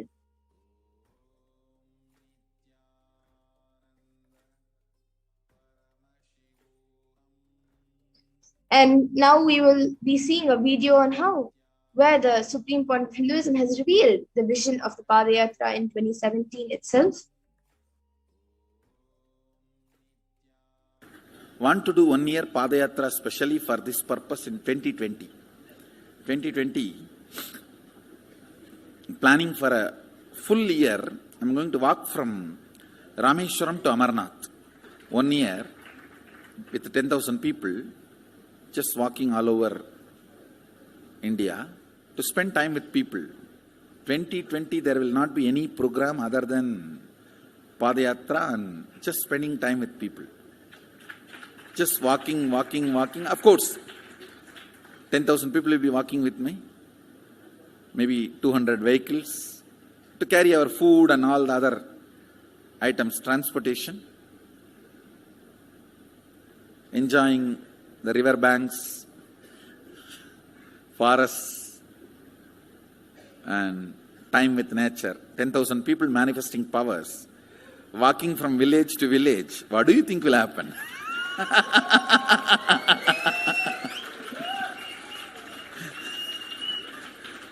The scene of Buddhism spreading will be repeated now. How the Buddhism spread. 10,000 monks walking from village to village. What will happen? That's only monks. Here power manifesting 10,000 people. The whole village will be manifesting powers. Just want to enjoy India and let India enjoy me. So planning for next year Kumbh Mela 2019, next year January Kumbh Mela. Before that, all the Balalayam, everything. Balalayam is going to be like the same structure outside with one stone tower, gold coated. It will be something like a 40 to 50 feet tall stone tower, and 5 Rajagopurams, which will be something like 120 feet. This will be the Balalayam. And after the Mulalayam is built, this Balalayam will serve as a Utsava Murti Sannidhi, where the Utsava Murtis will be worshipped and where the Archanas. See, in the main temple, there will not be any Archana or anything, because just for Darshan itself, there will not be time. Like Tirupati, you can only have Darshan and Arti, the camp for Arti. No other worship is allowed in the main temple. Because 12 Abhishekam is going to happen, 12 Kala Abhishekams. So continuously the rituals will be going on. People can have only Darshan. They will not be able to. Yes, and actually, since the age of 10 itself, the Supreme Pontiff of Hinduism has been enriching people and preparing them for the Padayatra to save them from this pralaya. So you can see from that age, the Supreme Pontiff of Hinduism has been enriching and initiating masses in the enlightenment through his powerful discourses, initiations, and darshans. So you can see a few pictures. We'll be going through a few pictures of where this Padayatra and programs have been conducted. So you can see on the 16th and 17th of November 2005 in Chennai, Tamil Nadu, the Anandam Selvattai Kodakku, the Bliss Attracts Fortune. This program was conducted. And then on 19th of November 2005 in Vellore, Tamil Nadu, the Prapancha Shakti and Arputangal, the Miracles of Existence, this program was conducted. Then on the 21st of November 2005 in Rasipuram, Tamil Nadu, What is the Need for Guru? This program was conducted. And on the 21st of November 2005 in Namakkal, Tamil Nadu, Society is Nothing But Your Mind. This program was conducted. And then on the 24th and 27th of November 2005 in Salem, Tamil Nadu, the Nithyananda Paramashivam program was conducted.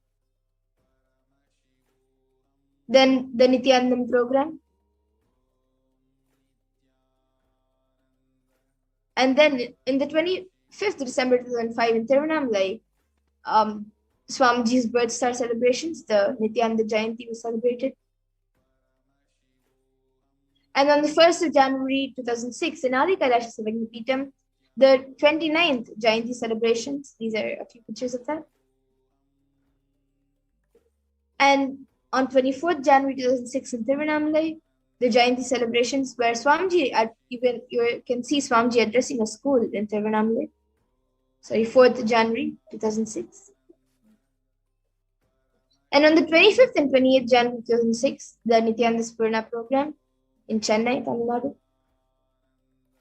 Then on the 11th of July 2006 in Adi Kailasa Savagnipeetham, you can see the Guru Purnima celebrations.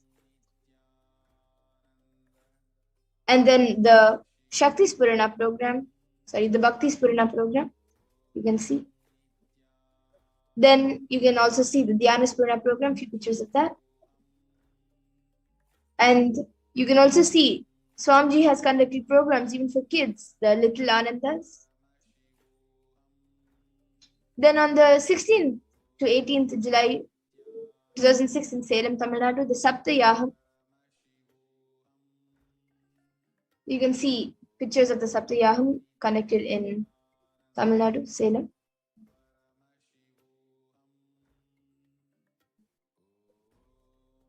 And this is another picture of the Saptayaham.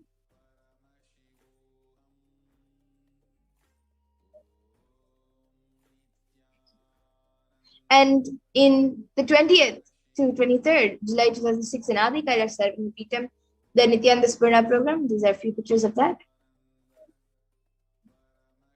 And these are a few more pictures from various other programs that Swamiji has conducted. But however, the anti-Hindu elements had made it really impossible to do the re-energizing process, and they drove the supreme form of Hinduism out of India. So now we'll be seeing Devi Parashakti, where she revealed the solutions on the 31st of May 2021. 2022 வரை India செல்ல வேண்டாமா என்று கேட்கின்றாய். நன்றாய் தெரிந்துகொள், சொல்வதை புரிந்துகொள். இந்த பெருநரகமான கிருமி போஜனம் இந்தியாவிற்குள் வரக்கூடாது என்பதற்காக 2020 பாரதம் முழுவதும் 12 ஜோதிர்லிங்கமும் பாத யாத்திரை செய்திடவே என் மகன் மூலமாய் திட்டமிட்டிருந்தேன். படுபாவிகள் ஓடத்தின் மாலுமியை ஊர்விட்டு துரத்தினார்கள். என்ன நடக்கிறதென்று பார். முறையாக கைலாய நாட்டின் தலைவனாக நிறை மரியாதையொடு நல் மதிப்பொடு என் நிஜாவதாரம் நித்யானந்தன் திருவடி மீண்டும் பாரதத்தில் பட்டு பாத யாத்திரை செய்த பிறகு மட்டுமே நீ அங்கு செல்ல வேண்டும். அதுவரை உன்னை காத்து செல்லாதே. ஓம் ஓம் ஓம்.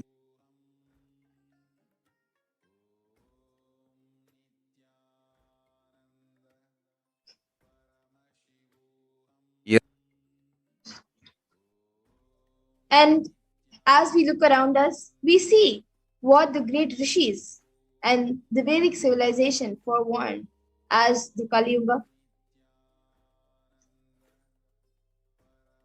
In the Kurma Purana, sage Vyasa actually echoes the rishis' declaration, and he says the Kali Yuga is the worst of all the 4 yugas, where man will be his worst enemy. So I will now be chanting where sage Vyasa echoes the declaration of all the rishis, and this is stated in the Kurma Purana. And for those of you who don't know, sage Vyasa is actually a saint specifically empowered by the divine to compile and classify the Vedas and the Mahabharata. So now I will be chanting this verse where he echoes the declaration of the rishis. Idam Kaliyugam Goram Sampraptam Pandunandana Tato Gachami Devasya Varanasim Mahapuram Asmin Kaliyuge Gore Loka Papa Nu Partina Bhavishyanti Mahapapa Varnashrama Vivarjita Nanyat Pashyami Jantunam Muktva Varanisim Puram Sarva Papa Prasampannam Prayas Chittam Kalau Yuge. This verse says, this Kali Yuga is the worst of the 4 yugas, ages. In all the worlds, people are sinful and forget the dharma of the 4 varnas and the 4 ashramas. In fact, men are so sinful that no prescribed penance atones for their great sins. The only place which is free from such sins is the great sacred city of Varanasi, the Mahapuri. And the Kuru Puranam also states that Lord Rudra, Paramashiva himself, is the avatar of Kali Yuga. Brahma Krita Yuge Devas Tretayam Bhagavan Ravihi Dwapare Daivatam Vishnu Kalau Rudro Maheshwaraha. It says Brahma is the presiding divinity or Devata, Lord of Krita Yuga, the first cycle of time. In the Treta Yuga, the second cycle of time, it is Bhagavan Ravi, which is Surya, in which appeared Sri Rama. In the Dwapara Yuga, the third cycle of time, the presiding divinity is Vishnu. And in the Kali Yuga, the fourth cycle of time, the current age, the presiding divinity, the avatar is Rudra, Lord Maheshwara, Mahasadashiva. And as told in the scriptures itself by our Vedic rishis, it was forewarned and told on the 2nd of January 1978, out of his deepest compassion to protect humanity, Paramashiva descended into the human form as the Nijavatar of the Supreme Point of Hinduism, Jagat Guru Mahasannidhanam, His Divine Holiness Bhagavan Nithyananda Paramashivam. And now we'll be watching a video where Swamiji says, the Supreme Point of Hinduism says that 1979 would have been too late for him to descend.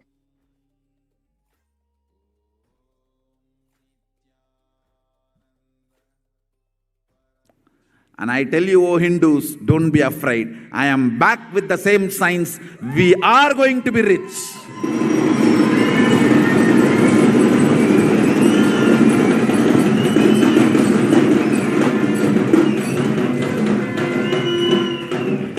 It is not lost.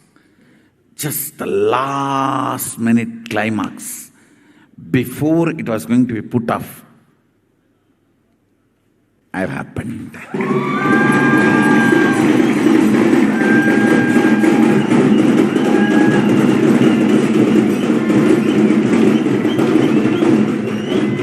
(1979) would have been late. 1979 would have been late. If I had time, I would have sent only ambassadors. Because no time, I have to get up and come directly.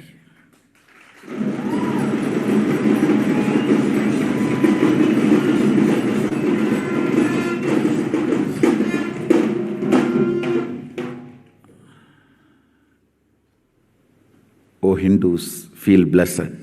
Science is not dead. It is available. I have everything needed to bring that science back to life and establish its legitimacy.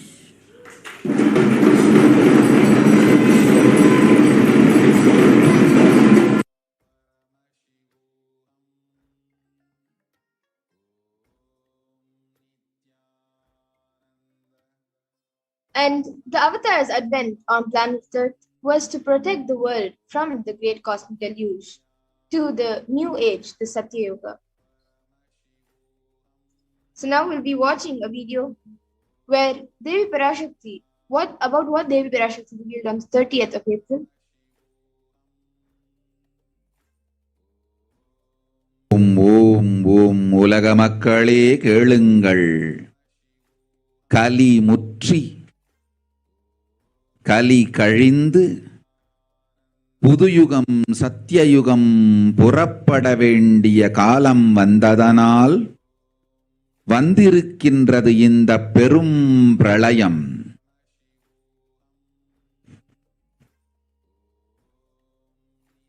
கவலை வேண்டாம் மக்களே.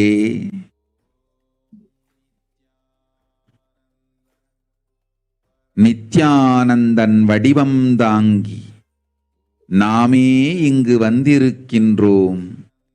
நித்யயுகம் செய்வோம், நித்யயுகம் சத்யயுகமாய் மலரும் இங்கு. ஆனந்தமாக இருங்கள்.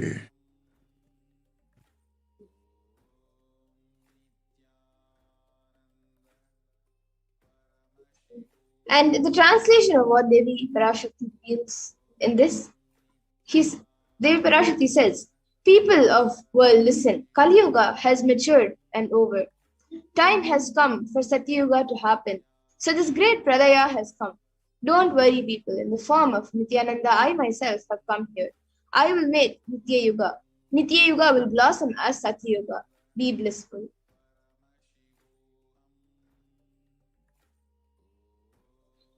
And the great Cosmic Mother went on to reveal on the 31st of May,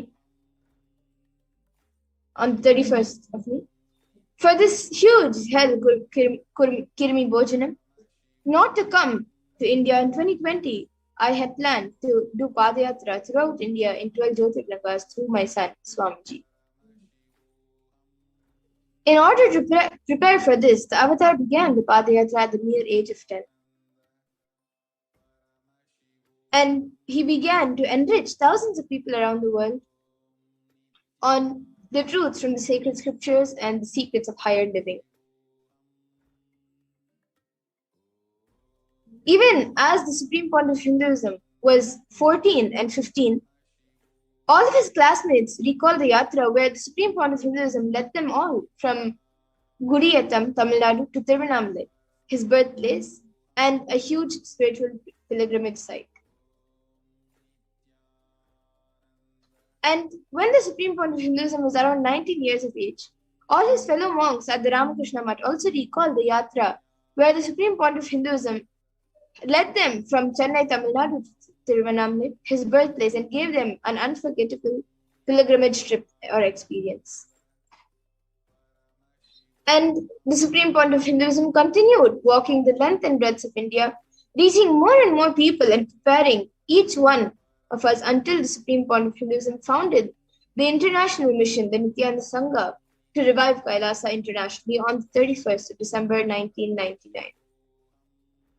So you can see the Supreme Pontiff of Hinduism established the first Kailasa enlightenment ecosystem in Tiruchengodu, Tamil Nadu, South India on the 14th of April 2021. You can see a picture of that.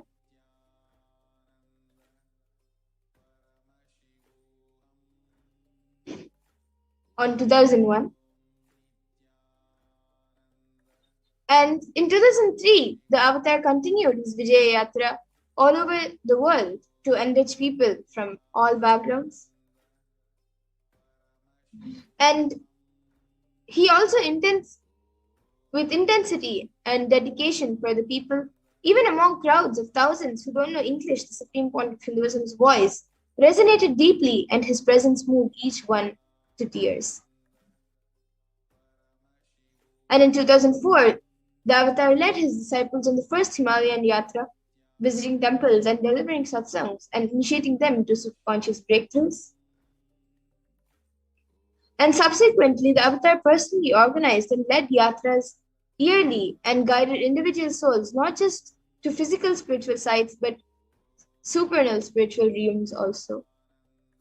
And this is in 2006, the Padayatras were taken to the next level with the Kodaikanal Ratha Yatra, with crores participating and impacted by the Nithyanandeshwara and Nithyanandeshwari deities traveling from city to city. So now we'll be watching a short video on the Kodaikanal Yatra, of when the Kodaikanal Yatra had happened.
And the Kodaikanal Ratha Yatra culminated with the consecration and inauguration of the Garbha Mandir, the Sanctum Sanctorum of the Nithyanandeshwara Paramashiva and Nithyanandeshwari Parashakti.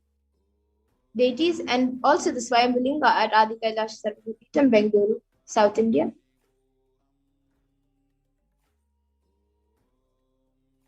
And the deities were energized as Archavatars to radiate the energy of Paramashiva and Parashakti to create the Adi Kailash Sarvapeetham as a ship to save humanity from the upcoming Pradaya. And the Supreme Font of Hinduism has created innumerable spiritual energy centers in India as safe havens during the Great Deluge. So you can see the Kailasa in Tiruchengodu, the Adi Kailash Sarvapeetham, and the Kailasa in Hyderabad. And in 2008, the Avatar also created and energized the Nithyananda Paramashivam, the Anandalinga, which would protect anyone who bathes in its waters from the deadly COVID-19. So we'll be watching a video of that. जनमस्सहस्राक्षाय च शतधन्वने च नमो गिरिशाय जिपिविष्टाय च नमो मीढुष्टमाय च शुमते च नमो ह्रस्वाय च वामनाय च नमो बृहते च वर्षीयते च नमो वृद्धाय च संवृद्धने च नमो अग्र्याय च प्रथमाय च नम आशवे च जिराय च नम शीघ्रियाय च शीघ्राय च नम ऊर्म्याय च वस्वन्याय च नम स्रोतस्याय च द्वीप्याय च नमो ज्येष्ठाय च कनिष्ठाय च नम पूर्वजाय च परजाय च नमो मध्यमाय च पगल्भाय च नमो च गण्याय च बुद्ध्याय च नमस्तोभ्याय च प्रतिसर्याय च नमो याम्याय च क्षेम्याय च नम उर्वर्याय च खल्याय च नम श्वोप्याय च वसान्याय च नमो वन्याय च कक्ष्याय च नम श्रवाय च प्रतिश्रवाय च नम आशुषेणाय च अश्रुताय च नम शूराय च वभिन्दते च नमो वर्मिणे च वरुथिने च नमो बिल्मिने च कवचिने च नम श्रुताय च श्रुतसेनाय च नमो दुन्दुभ्याय च हनन्याय च नमो धृष्णवे च प्रवृषाय च नमो दूताय च प्रहिताय च नमो निषङ्गिने च सुधिमते च नमस्तीक्ष्णे च वेजायुधिने च नमस्वायुधाय च सुधन्वने च नमस्कृत्याय च पथ्याय च नमः काट्याय च नीप्याय च नमस्तूप्याय च सरस्याय च नमो नाट्याय च वैशन्ताय च नमः कूप्याय च भट्याय च नमो वर्ष्याय च नमो मेघ्याय च विद्युत्याय च नम ईर्ध्याय च तप्याय च नमो वात्याय च रेश्म्याय च नमो वास्तव्याय च वास्तुपाय च ओम नमः सोमाय च रुद्राय च नमस्ताम्राय च अरुणाय च नमः शंगाय च वशुपतये च नमः उग्राय च भीमाय च नमो अग्रे वधाय च दूरे वधाय च नमो हन्त्रे च हन्यसे च नमो वृक्षेभ्यो हरिकेशेभ्यो नमस्ताराय नमः शम्भवे च मयोभवे च नमः शंकराय च मयस्कराय च नमः शिवाय च शिवतराय च नमस्तीर्थ्याय च कूल्याय च नमः पार्याय च वार्याय च नमः प्रतरणाय चोत्तरणाय च नमः आतार्याय च लात्याय च नमः षष्ट्याय च फेन्याय च नमस्तिकत्याय च प्रवाह्याय च नमः ईरण्याय च प्रपथ्याय च नमः किगंशिलाय च क्षयणाय च नमः कपर्दिने च पुनस्तये च नमो गोष्ट्याय च गृह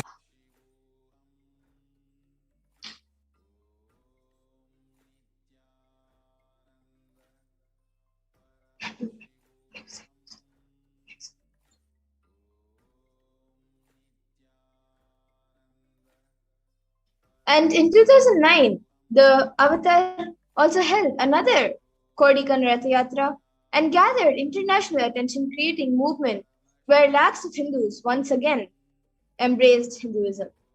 So we'll be watching a video of that.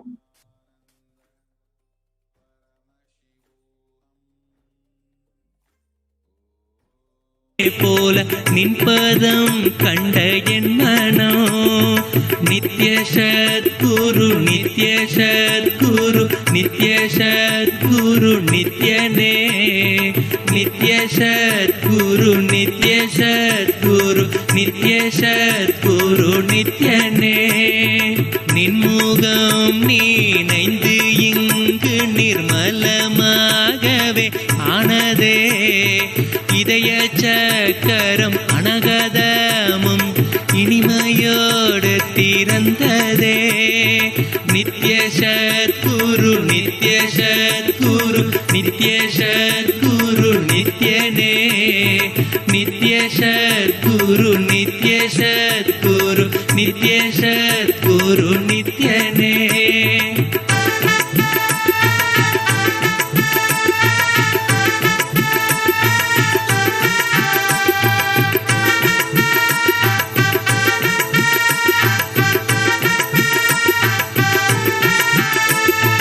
மற்ற கற்றவர் கண்டு மறைகள் எல்லாம் கழன்று விசுத்தி அதுவும் அசுத்தியாய் பொறாமையோடிங்கு ஏக்கத்தோடப்பா புண்ணியம் எல்லாம் போனதே எரிந்தவயிரும் ஏக்கமும் சேர்த்து விசுத்தி அசுத்தியானதே விசுத்தியை தீர்க்க விமலனின் பதம் விரைந்து இங்கு வரவேணுமே.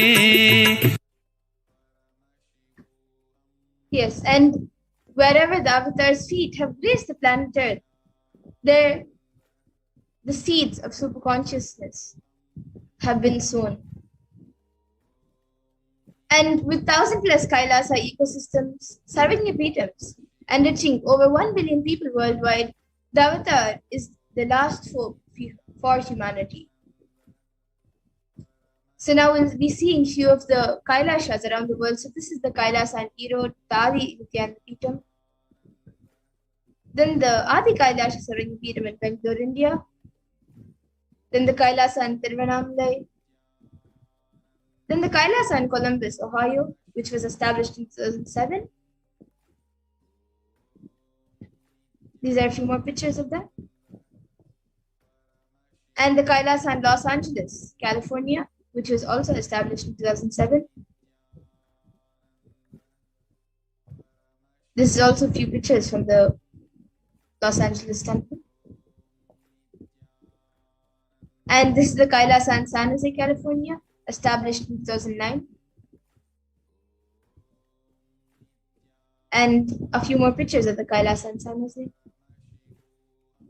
And this is the Kailasa in Seattle, Washington, USA in 2008. A few more pictures of this temple in Seattle. And this is the Kailasa in Houston, Texas, and it was established in 2017.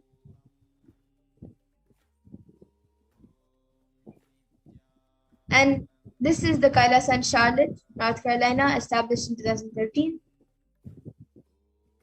And the Kailasa in New York. Then Kailasa in Washington, D.C. Then the Kailasa in Canada, established in 2011. And a few more pictures of Toronto, the Kailasa in Toronto, Canada. Then Kailasa in Oklahoma City, USA, established in 2007. Then Kailasa in Phoenix, Arizona, USA. Then the Kailasa in St. Louis, Missouri, USA. Then the Kailasa in Oman. Then the Kailasa in Dubai. Kailasa in London, UK. Then this Kailasa in Scotland. Kailasa in Netherlands. Kailasa in Slovakia. Then the Kailasa in Belgium. Kailasa in Luxembourg. Kailasa in Australia.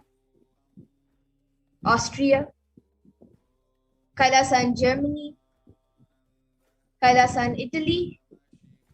Kailasa in France, the Paris Adi. Then the Kailasa in Switzerland. Then the Kailasa in Mauritius. Then the Kailasa in South Africa. Then the Kailasa in Salem, which was established in 2006. Then the Kailasa in Huzur, established in 2008. Then the Kailasa in Patnam. Kailasa in Varanasi. Kailasa in Rajapalayam, established in 2008. And then this is the Kailasa in Hyderabad. Kailasa in Kerala. Then the Kailasa in Gujarat. Kailasa in Tiruvannamalai. Kailasa in Alankulam. Kailasa in Chennai, Tambaram, India. Then the Kailasa in Chennai, Avadi, India. Kailasa in Chennai, India. Then the Kailasa in Melbourne, Australia, established in 2015. Then the Kailasa in New Zealand. Kailasa in Singapore, established in 2006. Then the Kailasa in Kuala Lumpur, Malaysia, established in 2008. Then the Kailasa in Guadeloupe, South America. And to ensure that humanity survives, the Supreme Court of Hinduism created the sovereign order of Kailasa with thousands of sannyasis with no discrimination against caste, creed, and religion. And he initiated thousands into the Nithyananda spiritual healing, who are actively healing millions all over the world. And 2,500 plus satsang centers, paduka mandirs, and home temples operate as the de facto spiritual embassies of Kailasa. And the avatar also inspired millions to reclaim the Hindu-centric freedom. Thousands of padayatras were conducted by the Hindu diaspora worldwide, honoring the hard work of the Supreme Court of Hinduism and revival of Kailasa, silently preparing each one for what was to come. And in 2017, devotees in Malaysia planned a padayatra and executed it successfully with thousands participated, and with the dying Hindu population in Malaysia reinvigorated. And for every major festival, devotees from all over the world do the padayatra out of a sincere devotion and love for the avatar.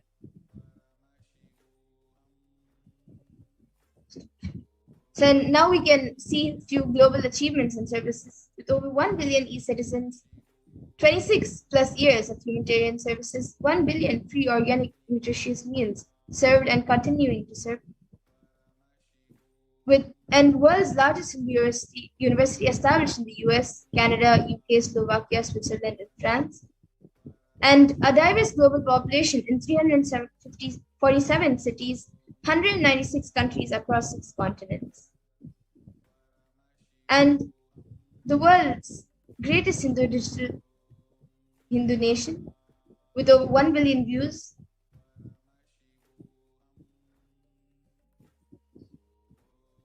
And 1 billion e-citizens in over 100 countries with the most successful communities in the world.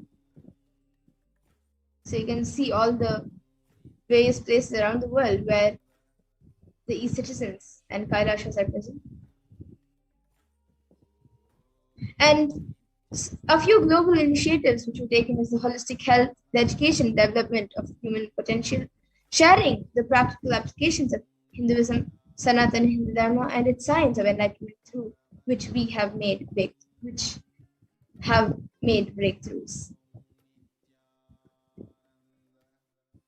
And through foreign aid, United Nations with over 108 humanitarian charitable initiatives, spearheaded by the Sovereign Religious Order of Kailasa, a strong diplomatic network through the 73 orders of SOK, national and international governments and organization relationships in the past 26 years, and administrator humanitarian projects aligned with the world's needs. And these are a few achievements throughout the 26 years of the Sri Kailasa United Nations. And free education offered in 150 plus countries. The Nithyananda University is the world's largest Hindu university, 487 extended campuses in 150 countries, and free education offered to 20 million children and youth, and 7,000 plus courses. And the Kailasa, with the vision of no hungry home, has initiated multiple services including annadans, organic agriculture, etc. And we have offered 1 billion plus free meals and are continuing to serve. And Kailasa offers free food in 197 countries and many more. And with this, we will now be moving to the next segment, where we will be seeing how we all can make offerings to Devi Parashakti. So please stay tuned, and we will be back after a really short break to see what offerings you can make to Devi Parashakti.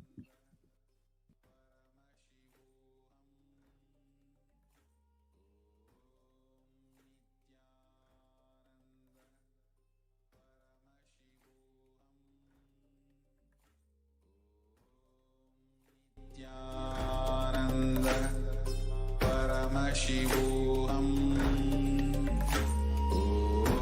Om Nithyananda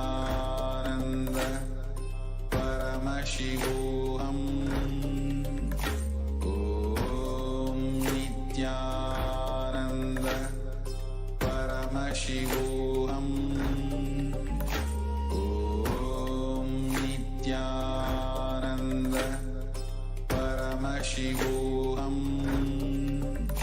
Om Nithyananda Paramashivoham. Om Nithyananda Paramashivoham. Om Nithyananda. What I mean by the word Kailasa, listen intensely. Enlightenment ecosystem, literally enlightenment itself, in your own home, wherever you are. If you cannot come to Kailasa, it's okay. Kailasa can come to you. Kailasa coming to you is Kailasa.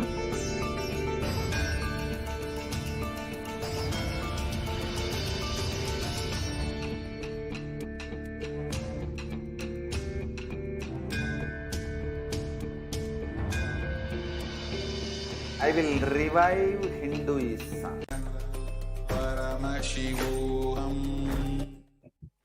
Yes. So now we will be moving to the next segment where we will be seeing how and what are the offerings which you can make to Devi Parashakti.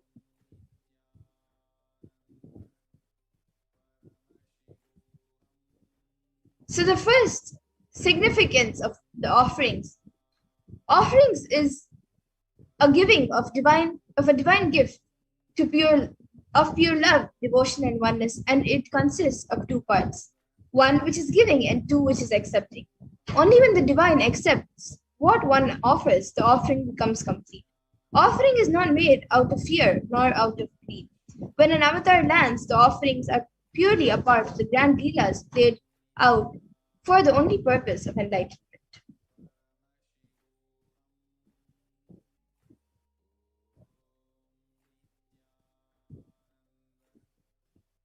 And the Dhyana Shloka for this, Induni Bhaveda Karavahinayanam Syat Pankaja Varabhaya Japakshara Sayuktam Angahima Bhushana Vichitra Vasanam Syat Tungamukatojvala Manonmani Swarupam.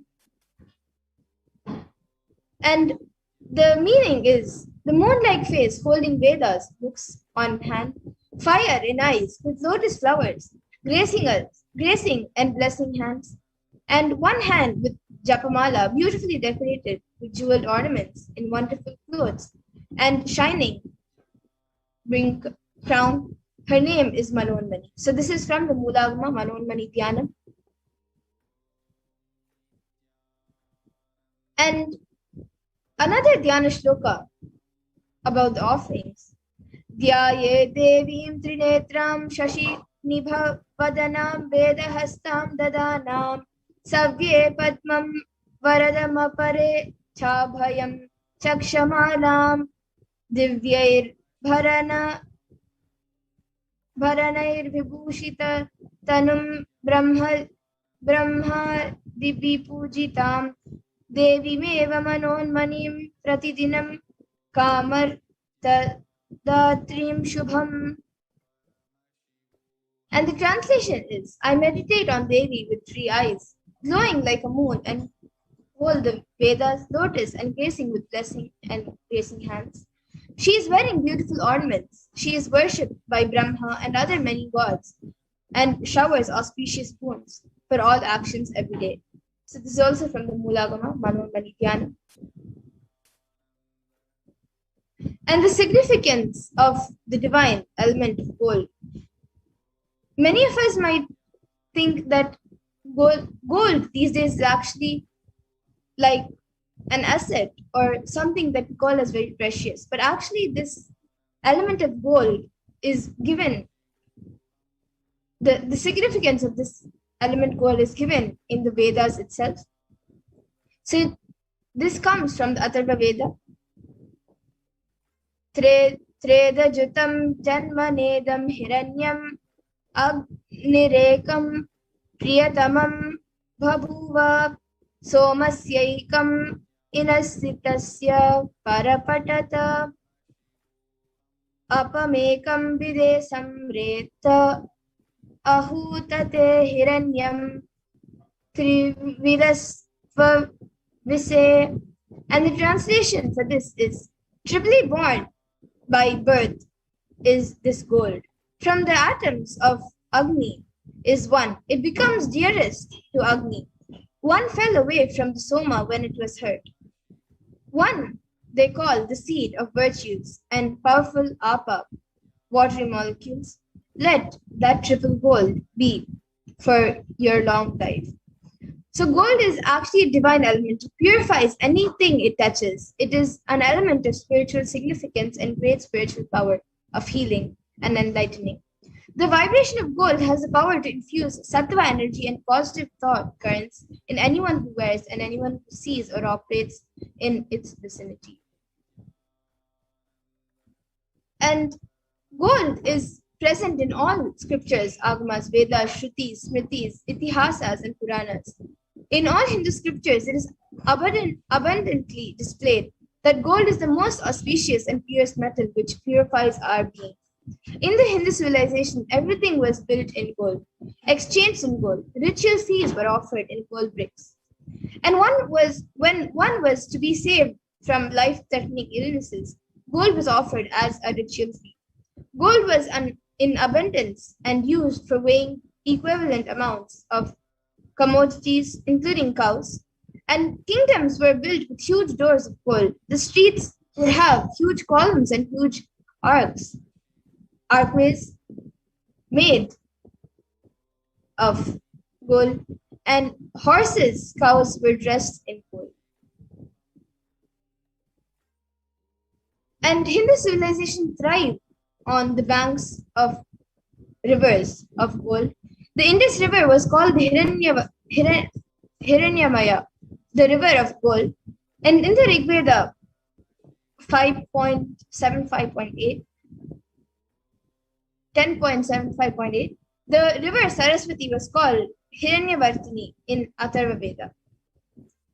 And gold is the supreme element for offering gifts to the one you love and revere. And temples are actually constructed and paved in gold. Deities are made in gold and decked or adorned in gold because it preserves the enlightenment energy for thousands of years and it lasts forever.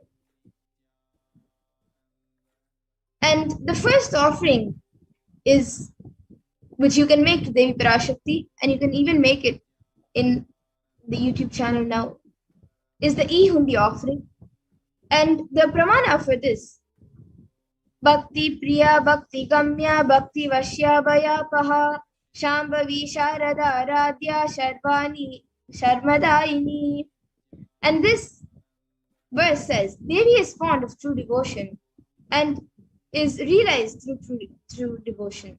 She can be won over through true devotion, and she removes all fear. And the E-Hundi offering, if there is any fear in the minds of devotees, Devi is sure to remove that fear. It is stated that Devi likes to be worshipped in autumn.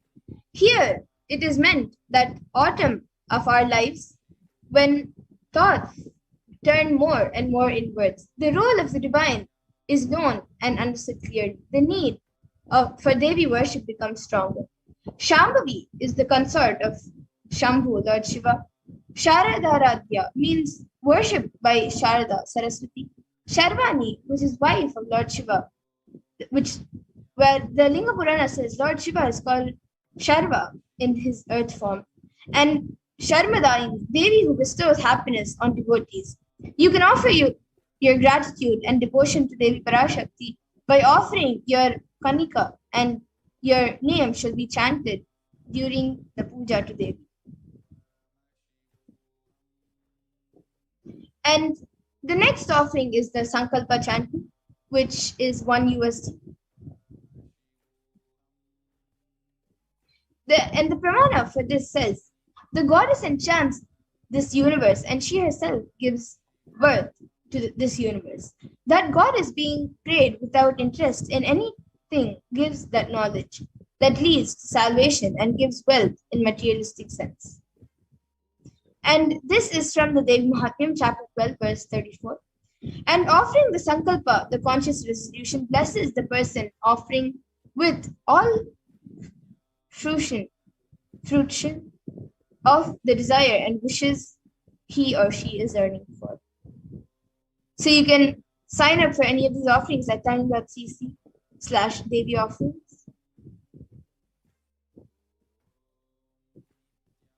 And the next is the Sahasranama Swarna Kasa, which is either 75 USD, 151 USD, or 251 USD. And Nama Parayana Prita, this is actually one of Devi's names and means she who likes repetition of her various names. And this comes from the Lalita Sahasranama, verse 731.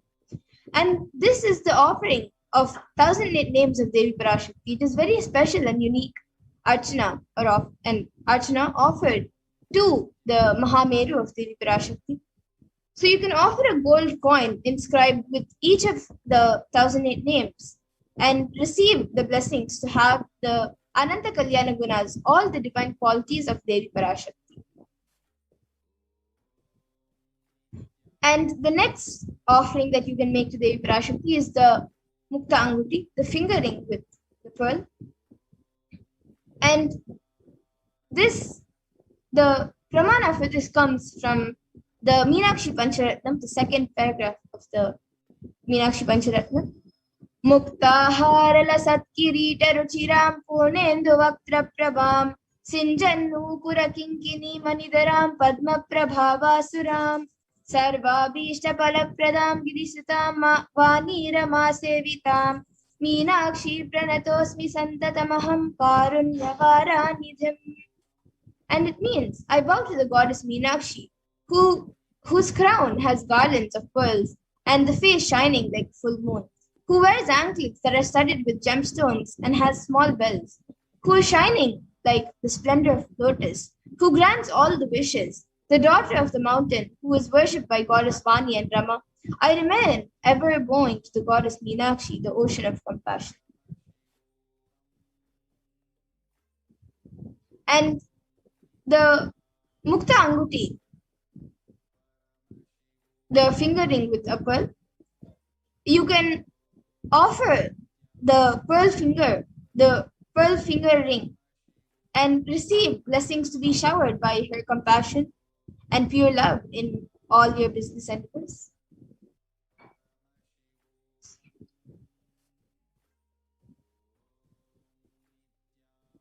And the next is the offering to Devi Parashakti, which is the Swarna Padma Pushpa, the golden lotus. This costs 600 USD. And this verse, which comes from the Kamikagama, says, Ashtavideshwarupeta kumbhavarna samayutam sarvesha sutra vastradhya hema pankaja bhushita sapidhana sapurkascha pakva bhilva palaprabha snapana dhyaya samsiddha paramanena smanvita. And this says all the kalasha should be wound around the suitable thread and covered with new cloth. They should be adorned with lotus flower made of gold.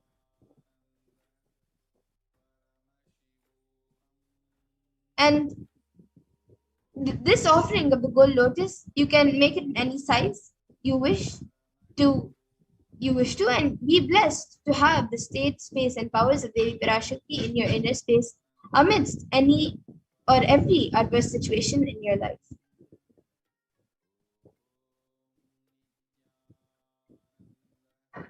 And the next is the Swarna Metti, the offering of the gold touring, which is 750 USD. And the pramana for this is Nakadiditi Sanchana Namajjana Tamoguna Padadvaya Prabhajala Parakrita Saroruha. And this means you whose brightness from toenails destroy the darkness of ignorance from the minds of your devotees who prostrate at your feet. You, whose brightness from your 2 feet overpowers that of the lotus flower.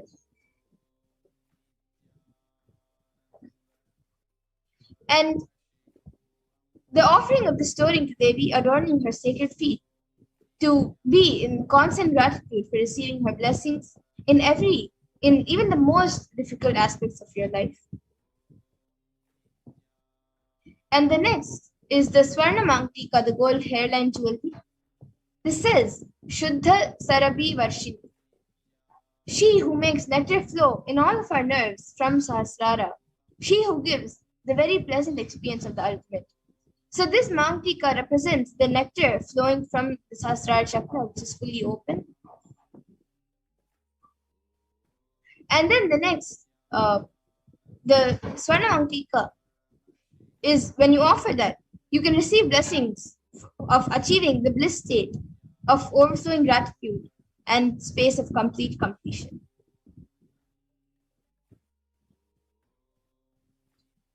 And then the next is the Pratyaksha Pada Puja, which is 1,008 USD.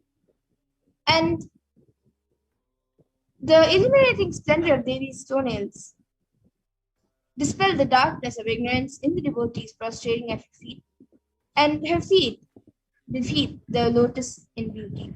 So this is from the Saundarya Lahari, verse 83, Shlokam 83, which states that the nails have been sharpened by constantly being touched by the crowns of celestial beings who always prostrate before Devi. Tamaguna is darkness. In this stotram, tamas is indicative of ignorance. In the minds of devotees, and by constantly prostrating before Devi, their ignorance is removed and they attain knowledge. So offering the Pratyaksha Pada Puja blesses the Yajaman with all the auspiciousness and blessings of the Supreme Pontiff Hinduism, Jagat Guru Mahasannidhanam, Divine Holiness, Bhagavan Nithyananda Paramashivam. And then the next is the Vastra Seva, which is 1,008 USD. And when you offer the Vastra Seva, the Yajaman is blessed with all the auspiciousness and blessings of the Supreme Pontiff Hinduism, Jagat Guru Mahasannidhanam, His Divine Holiness, Bhagavan Nithyananda Paramashivam.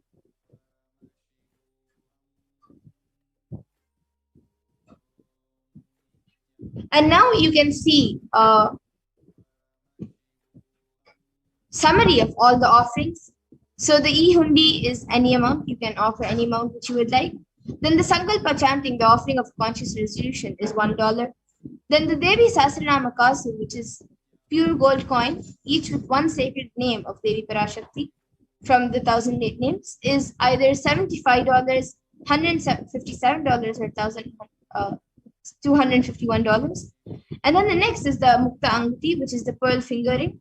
It is $251, $501, or $750.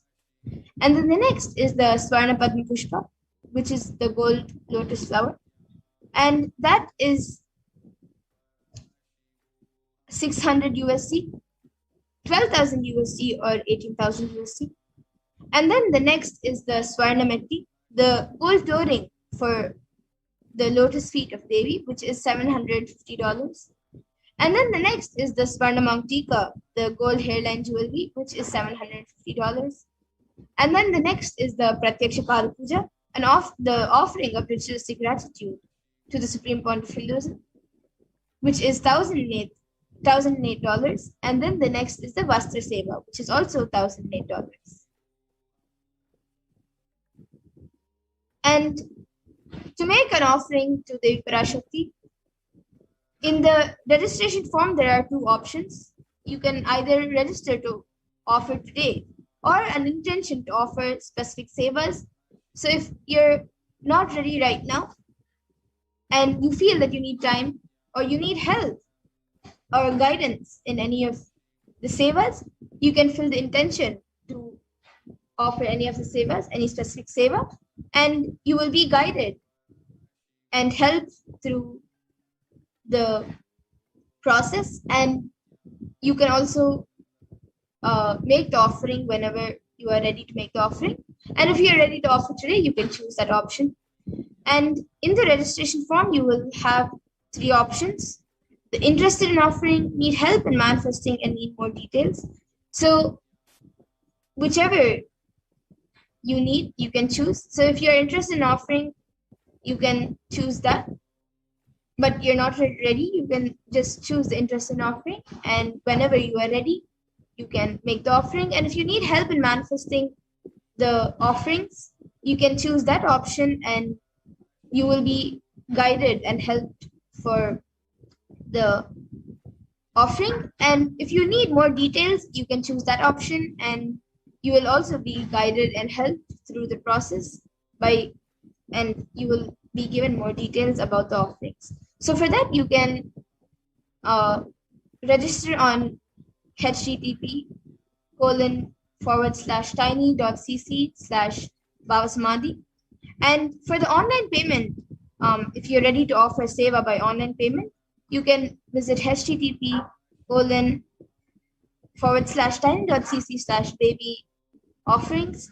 And for the after payment, for submitting the details for the puja, for the names to be chanted, you can register on https://tiny.cc/sankalpa2021. And now with this, we will be moving to the next segments, where we will be having the representatives of the Adi Kailasa Sarvagna who will be coming and sharing with all of you the way the Supreme Court of Hinduism has built the Adi Kailasa Sarvagna and how the multi-layer quarantine is being implemented, and much more. So we'll be back after a really short break with the Adi Kailasa Sarvagna representatives and admins to learn more about how exactly Swamiji, the Supreme Court of Hinduism, is giving the multi-layer quarantine in the Adi Kailasa Sarvagna as well as the other Adinams around India. So please stay tuned, and we'll be back after a really short break.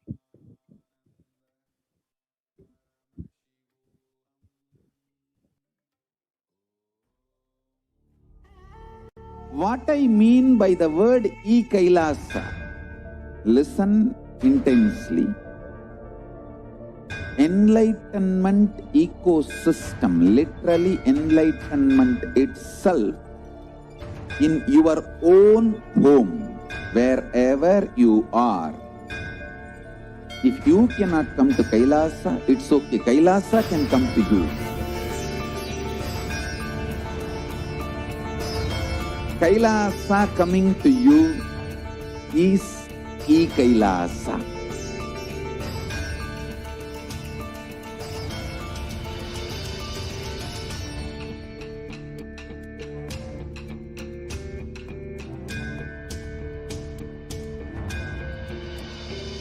I will revive Hinduism. I am a Hindu revivalist, not by any revolution, but by evolution.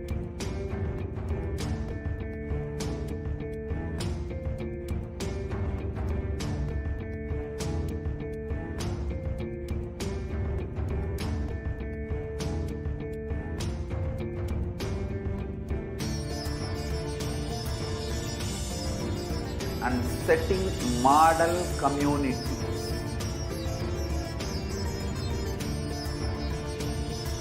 Kailasa, enlightenment ecosystems, Sarvagna Peethas all over the world.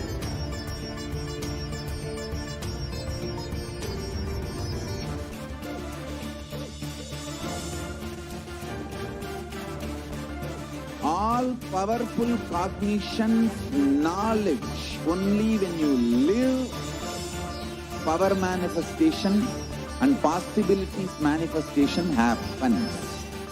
It's a fundamental truth.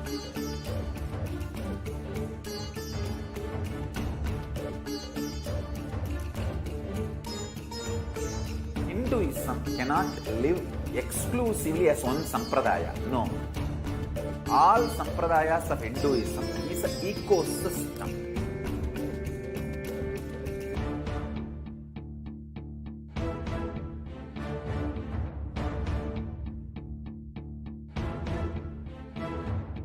So don't keep quiet thinking that if one sampradaya is attacked, only that sampradaya is going to be affected. All of us are ecosystem.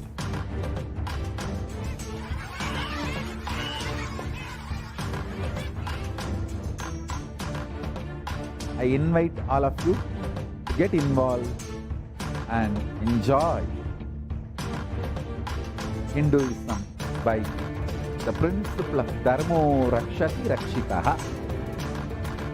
When you protect Dharma, Dharma protects you. We will make the whole planet flourish spiritually. The spiritual prosperity will happen to the whole planet. We all have to coexist together.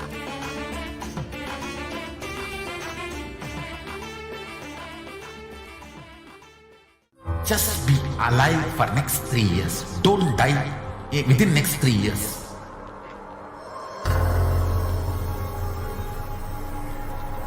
Just don't die within next 3 years. Be alive. Somehow be alive. I'm working sincerely. I will reach you somehow. Somehow I will reach you. It's my commitment to humanity.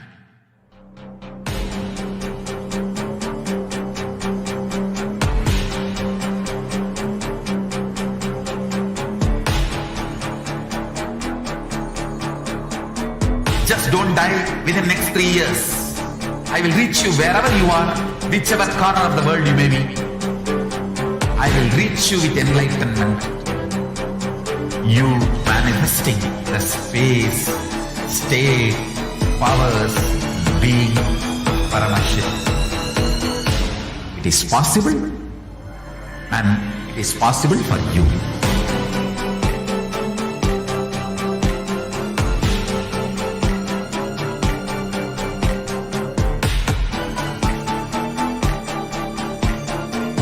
Paramashivoham will reach you with enlightenment science. I know he is going to do the job. Just be alive for next 3 years. Nothing else.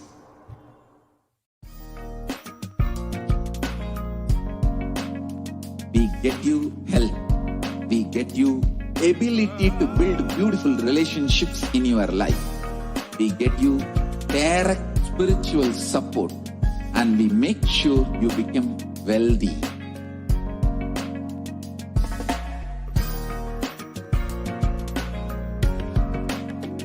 We won't stop giving you just good life. We will literally not stop till you live enlightened life. Manifesting the state of Paramashiva, space of Paramashiva, powers of Paramashiva, being of Paramashiva.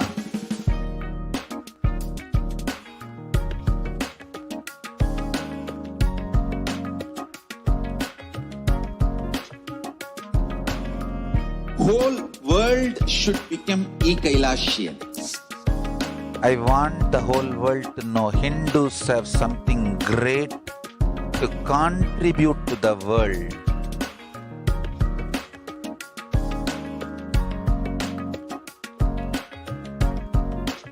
We have something great to contribute to the world. Let us do that.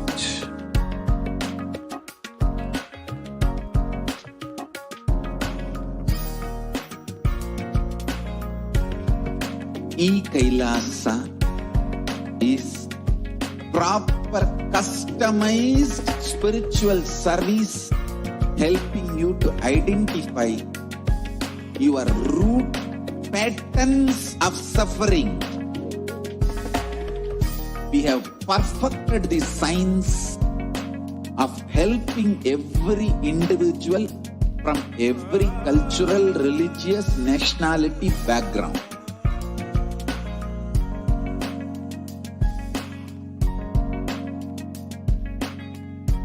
have lowest reactionary assumptions, highest awakened response, alive response for life continuously.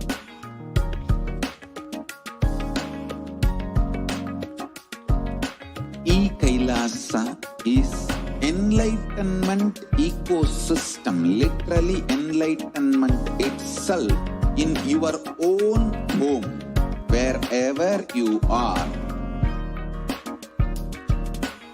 Proper customized spiritual service helping you to complete with your life negativity. Withdrawal from life, self-hatred, self-denial, self-doubt, so much of tiredness, laziness, we can support you, aligning your diet, your attitude, your aptitude, your understanding about life. We can help you with everything.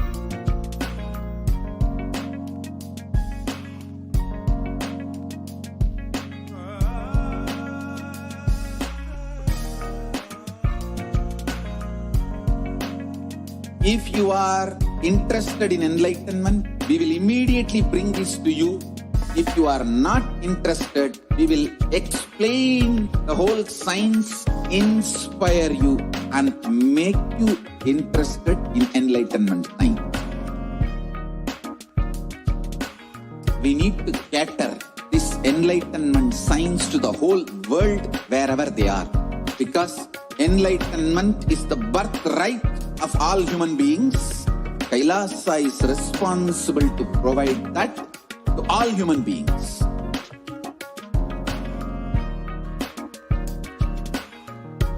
Kailasa is the totality of the knowledge I received from my gurus and practice manifested in my life, perfected by teaching millions of people from all cultures, time zones, backgrounds, genders, nationality, race, from every creed.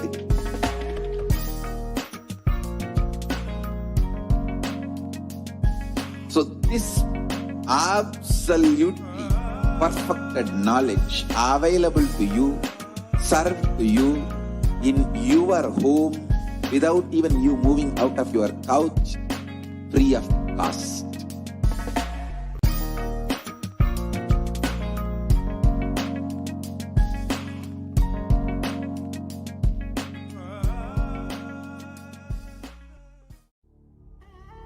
What I mean by the word Kailasa, listen intensely.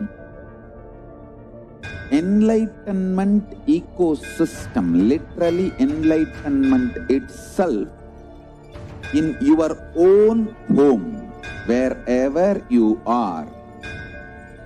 If you cannot come to Kailasa, it's okay. Kailasa can come to you.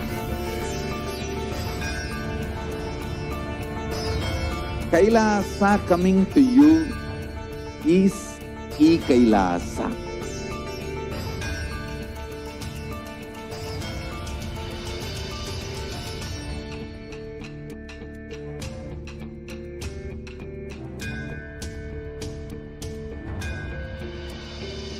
I will revive Hinduism. I am a Hindu revivalist, not by any revolution, but by evolution.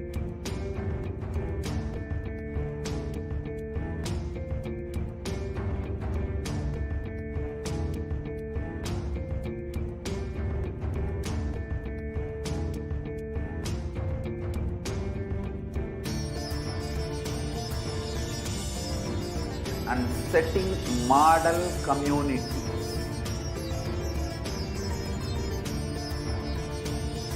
Kailasa, enlightenment ecosystems, Sarvanya Pitas all over the world.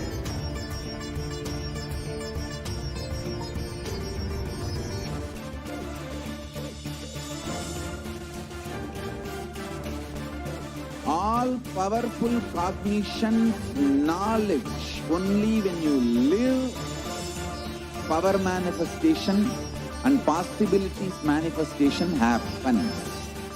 It's a fundamental truth.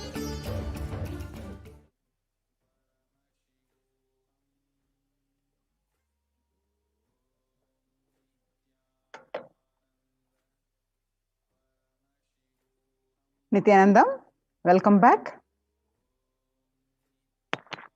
With the blessings of the Supreme Pontiff of Hinduism, Jagat Guru Mahasannidhanam, His Divine Holiness Bhagwan Nithyananda Paramashivan's blessings. Now we are going to see in this segment, Kailasa's multi-layered quarantine opportunity for India during COVID-19 as a practical solution resulting in health, joy and bliss. So let's start with the Sadguru Vandanam. Nithyanandam Paramasugatam Kevalam Jnanamurtim Dvandvatitam Gagana Sadrusham Tattvamasya Ekam Nityam Vimalamachalam Sarvadi Sakshibhutam Bhavatitam Trigunarahitam Sadgurum Tam Namami.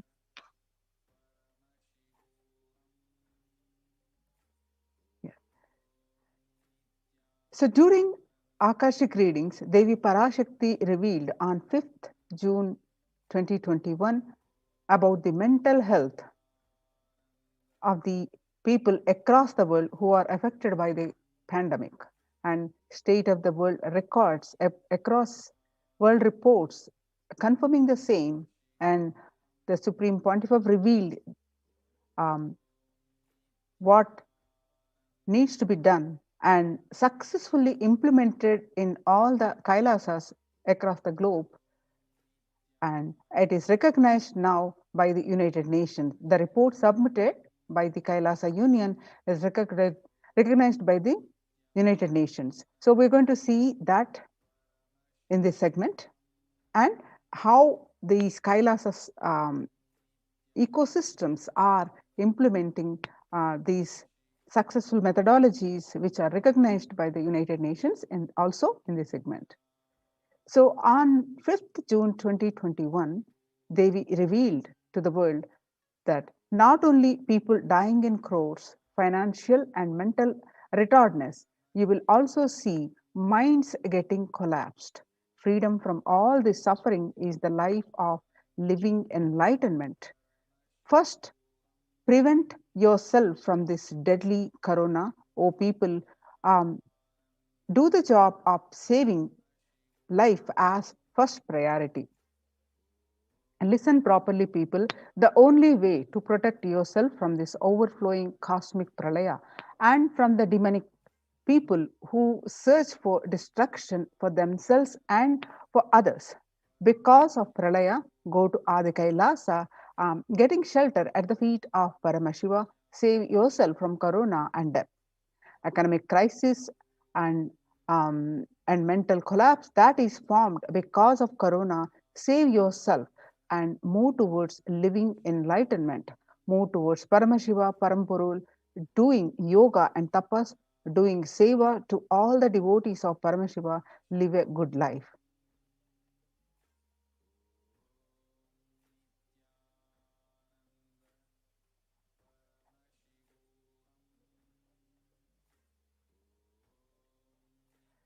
Just for that, I have opened the doors of Adi Kailasa for all those in the universe, not only human beings, as even Siddhas, Jnanis and Yogis have come and doing penance in Adi Kailasa. For everyone who come, goodness, prosperity, Jnanam and Yogam will overflow.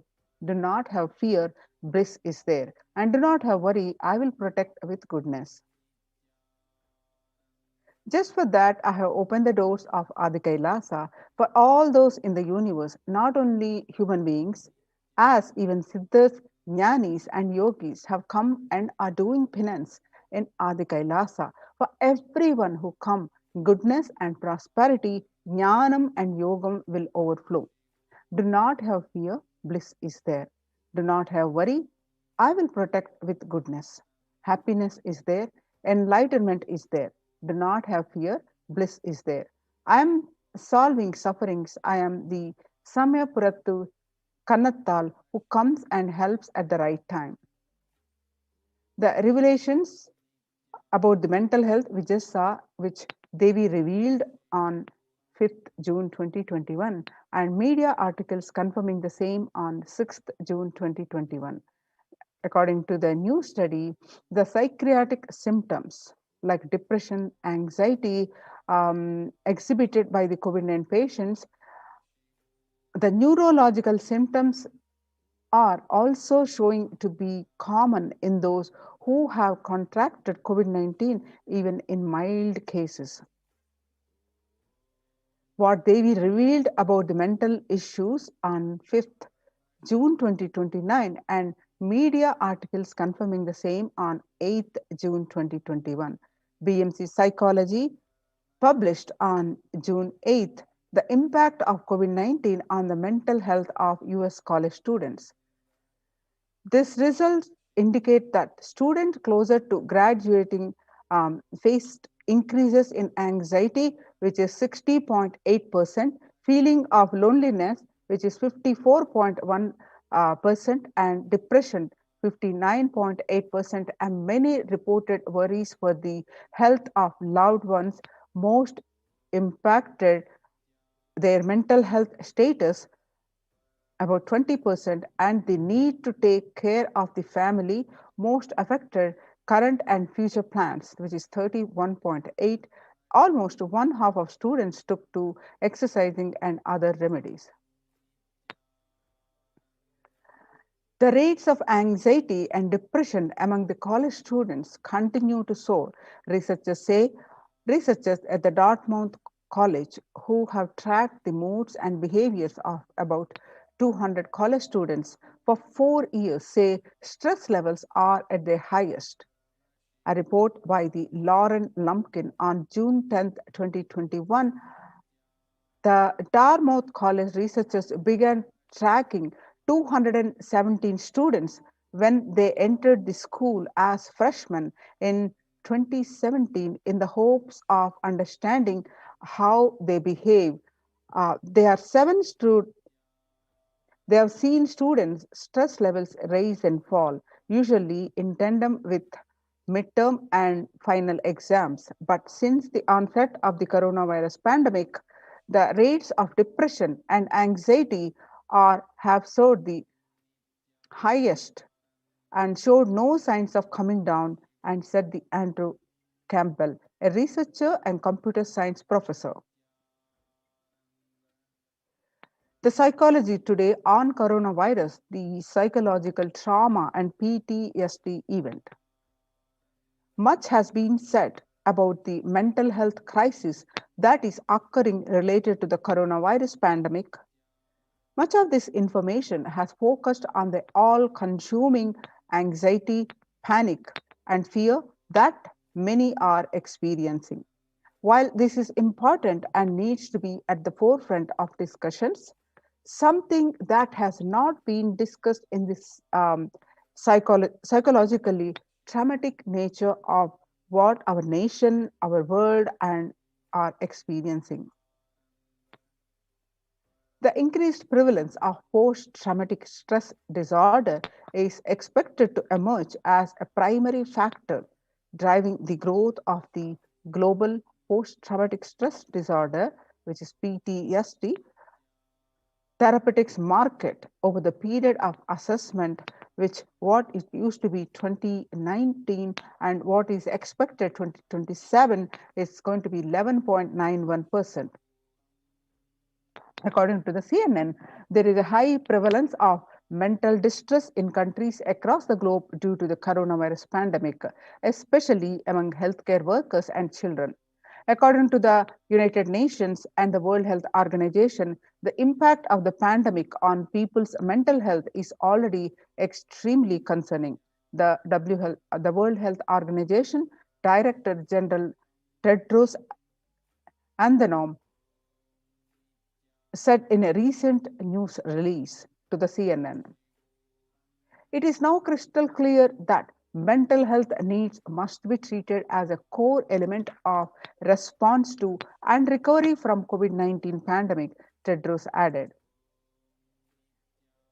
Now, the solutions, what they revealed as yoga, do the good work and surrender to Paramashiva, to the spiritual work, which improves the not only mental and physical health. So people who practice yoga experience less anxiety, less depression, and fewer symptoms of post-traumatic stress disorder. Yoga also improves well-being, including increased gratitude, relatedness, acceptance, centeredness, empowerment, self-esteem, compassion, self-awareness, and hope. Yoga can help us to manage stress and self-regulate, an important tool in the current time. We are equipped with innate coping strategies for responding to stress, but sometimes our stress response can become out of balance. We are living in a world that regularly activates our sympathetic response, the body's way of responding to stress, but sometimes called fight or flight. This is balanced by our parasympathetic response, the way our body helps us to rest and relax. Yoga can help bring our parasympathetic response back online and allows us to find balance.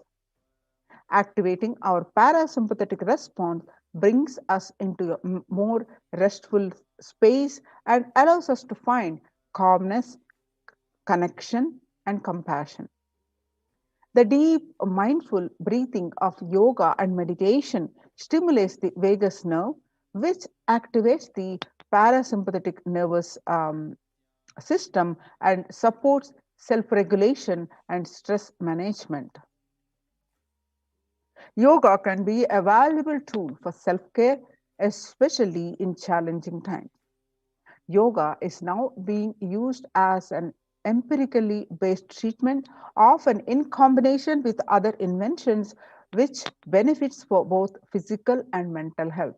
Many clinicians are recommending yoga as it may help support the effectiveness of traditional treatment approaches.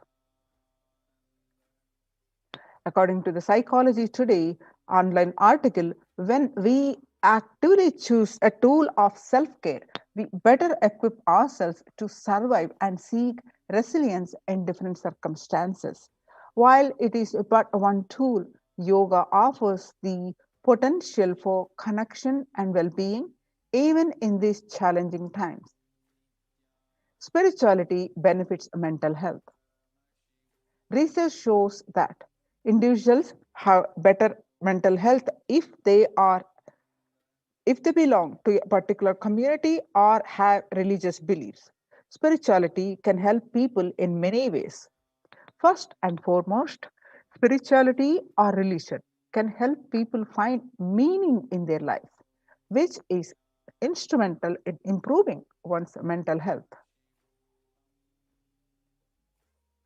In addition to endowing meaning to your life, it has the potential to improve mental, physical, and emotional well being as well.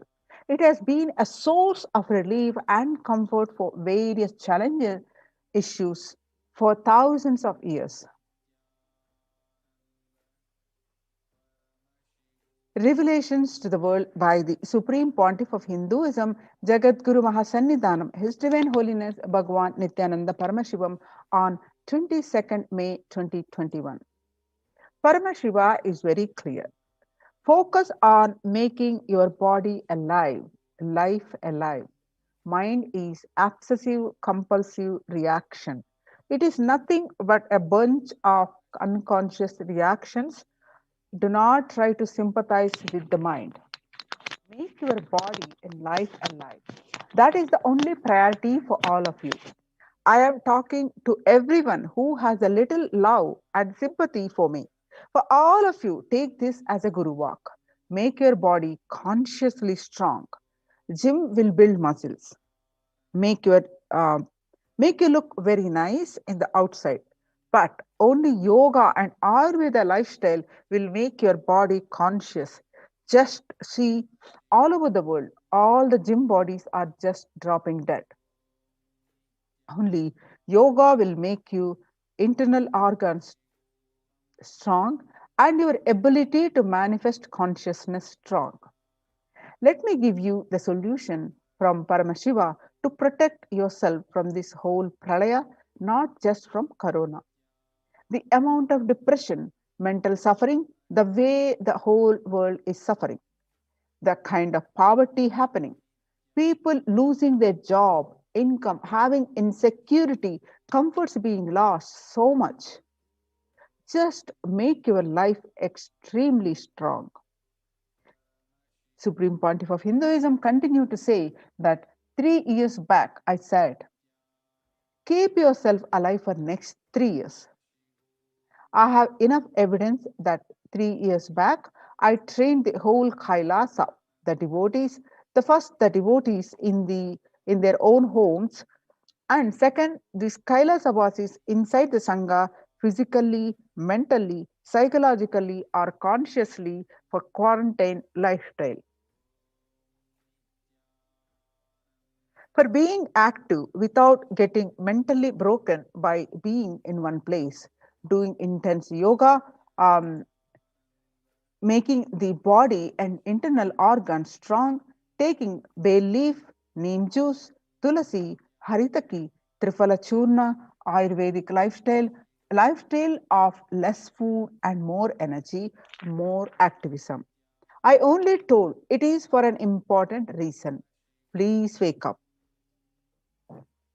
Quarantine yourself, build your body. Do not bother about your business or other profit and anything else. This year, if you are alive, that is the greatest profit.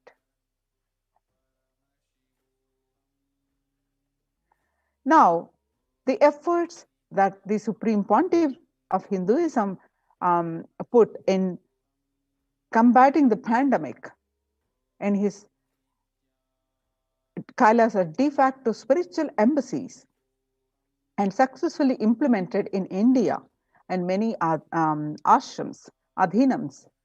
Now, the report on these methodologies, suggestions, United Nations recognizes this on the reports on Kailasa's COVID-19 and multilateralism. You can see the screenshots of this report, which is posted on the Supreme Pontiff of Hinduism's Facebook page.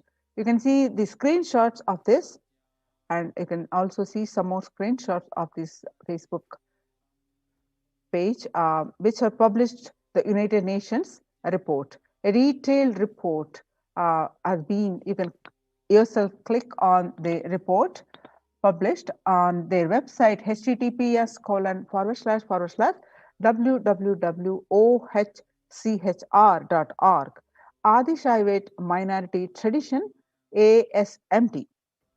The globalization of disease has led the world to be only as resilient as the least resilient country and person, especially for highly contagious COVID-19, which has spread with the scale of severity not seen since Spanish flu. The variants of the virus, such as Delta, Delta plus, Epsilon, Gamma, continue to threaten even those vaccinated. The secondary diseases, such as black fungus, are targeting COVID-19 patients and killing almost 1 in 2% in such cases. Human life is more precious and important than any economic principles or systems in totality, because all these concepts are legitimate only because of their utility value, which is to fundamentally make human life better. At least until this ongoing crisis ends, all economic policies related to money, banking, fixing prices of commodities, etc., need to be revised to make sure no human being suffers from hunger or the absence of required medical care. For this purpose, Kailasa has presented a detailed report on effective solution for COVID-19 through multilateralism that was published by the United Nations in their website, www.oschr.org. Earlier reports on submitted by the to the United Nations from the Adi Kailasa, Adi Shaivat minority community, Kailasa Union, a report on the rights of indigenous women and girls, and a second report on the femicide, and this is the third report that UN recognized. So a report by the Adi Shaivat minority tradition, ASMT, Hindu Community Kailas Union on submitted in June 2021. Let us see the detailed report on which was published on the website. The introduction is, what are the key obstacles which the whole world across is facing? The globalization of disease, which has led the world to be only as resilient as the least resilient country and person, especially for high contagious COVID-19, which has spread the scale and severity not seen since Spanish flu. The variants of the virus, such as B1.617, Delta and Delta plus Epsilon Gamma, continue to threaten even those vaccinated. Secondary diseases such as black fungus are targeting the COVID patients and killing almost 1 in 2 persons in such cases. COVID-19 and multilateralism. Second, distorted policies, decisions, and conflicting principles can lead to polarizations amongst the nations and within, leading to various extremes such as the hoarding of vaccines in some places, the wastage of vaccines in others, and an unaddressed shortage of vaccines globally. The pandemic has exposed the fragility of the global system. The disruption in the supply chain is especially worrisome for essential food supplies, which disproportionately affects the already most vulnerable and even more. The fourth, lockdowns have brought the global economy into crisis, bringing recessions and worrisome unemployment rates. The frequent lockdowns on the ongoing threat of famine, especially in countries where the employment is predominantly informal, or exacerbating worries that starvation may cause more suffering than the virus itself. Far more than the SDG 2 zero hunger, the number is now predicted to come close to 1 billion. You can see the supporting articles which are part of the report. Now the solutions. First, the revised economic policies. Human life is more precious and important than all economic principles. Our systems in totality, because all these concepts are legitimate only because of their utility value, which is to fundamentally make human life better. At least until this ongoing crisis ends, all economic policies related to money, banking, fixing prices of commodity, etc., need to be revised to make sure no human being suffers from hunger or absence of such required medical care.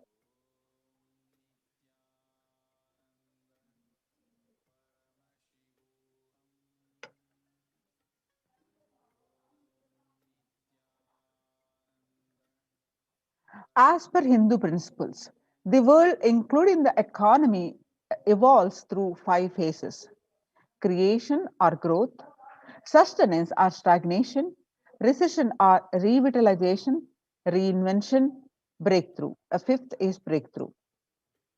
As per Hinduism, conventional economic growth is observed when best practices are applied diligently. However, during the times of crisis, that led us to the fourth and fifth phases, wherein the need to reinvent and deliver a breakthrough, both a survival need and an opportunity to surpass any means and measures of conventional economic growth. According to the key nations, increased public expenditure during the Great Depression of 1929 improved the economy. However, the government never completely gave up trying to balance the budget, which resulted in it never spending enough to bring the economy out of recession until the Second World War. Similarly, the current crisis requires governments to temporarily discard trying to balance economic interests that compromise quarantine safety and put human life at risk, and rather reinvent their economic strategies and multilateral coordination for benefiting during the subsequent breakthrough period after the end of the crisis. The Hindu multilateralism, there is an immense inequality in the capacities of governments, the organizations, and people on two grounds. First, health response. Second, economic recovery. Surviving the highly contagious COVID-19, where the world is only as resilient as the least resilient country and person, requires governments and organizations and people to collectively address the crisis. From 3200 BCE, 56 nations in Asia had multilateral treaties based on the Hindu principles Vasudhaiva Kutumbakam. That is, the entire world is my family. And these are the scriptural references. They are from Maha Upanishad, chapter 6, verses 71 to 73. You can see the supporting documentation, articles published as part of the report. Next, they provide sustainable community livings with multi-layered quarantine. Home or self-quarantine is not a viable solution for a vast majority of people for either health, safety, or economic reasons. In Assam, home quarantine has been reported to be a primary reason for a large number of deaths.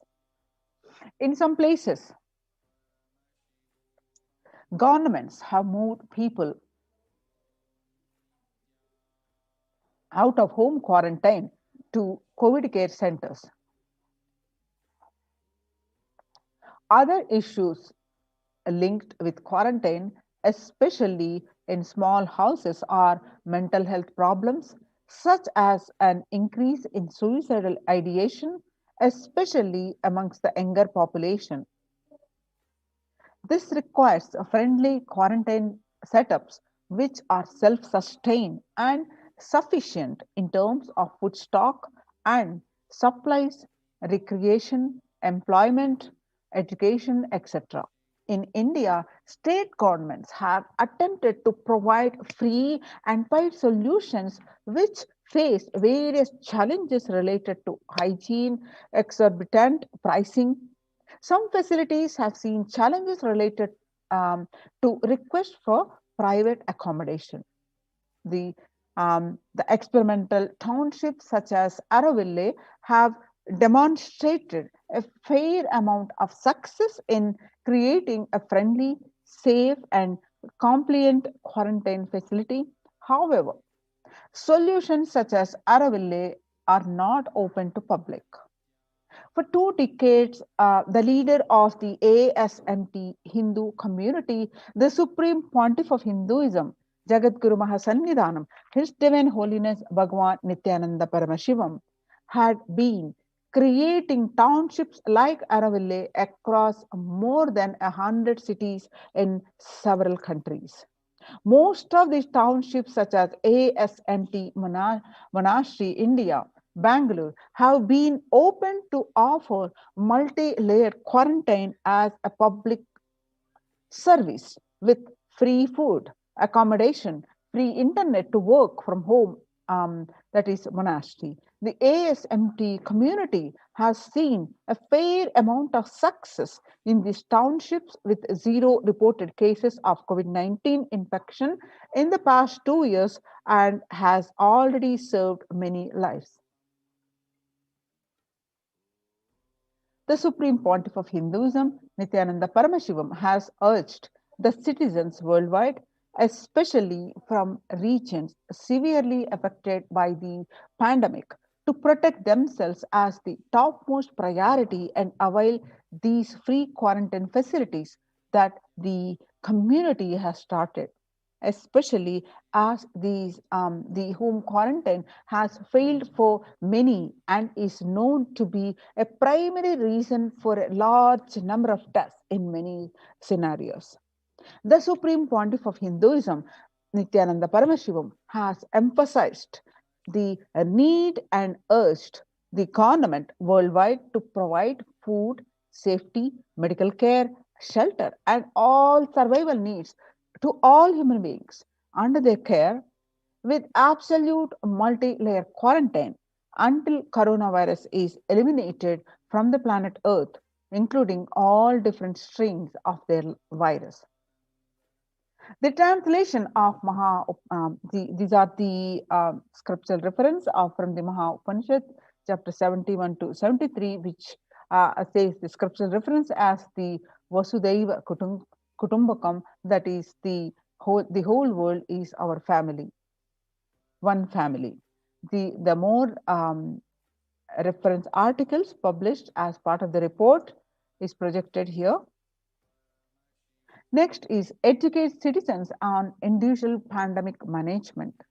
Unlike previous pandemics, the current era provides active, real-time, and visual information about fatalities.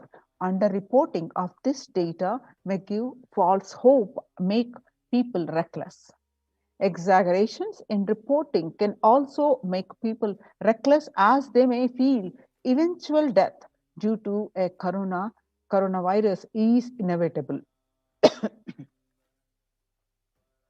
The proper education is extremely crucial as it will dramatically reduce the number of deaths and reduce the challenge on the healthcare systems. Alcohol-related deaths have hit a record high during this pandemic, and long post-lockdown liquor lines are extremely worrisome issues regarding which people need to be educated. As a top priority, people need to be given confidence in their life and security about the future for them and stop behaving recklessly or fall into depression and commit suicide. Leveraging best of different economic systems based on charity, barter, and money. Ancient Hindu economic treatise by Paramashiva, the primordial Hindu divinity, describe 3 kinds of economic systems and their principles. For things, the first one is for things that do not perish by sharing, such as education and knowledge. Paramashiva recommends that no fee be charged. Second, for survival needs such as food and healthcare, the barter and charity are recommended. Third, for other infrastructure development works, services, and commodities, gold and conventional currency-based transactions are allowed.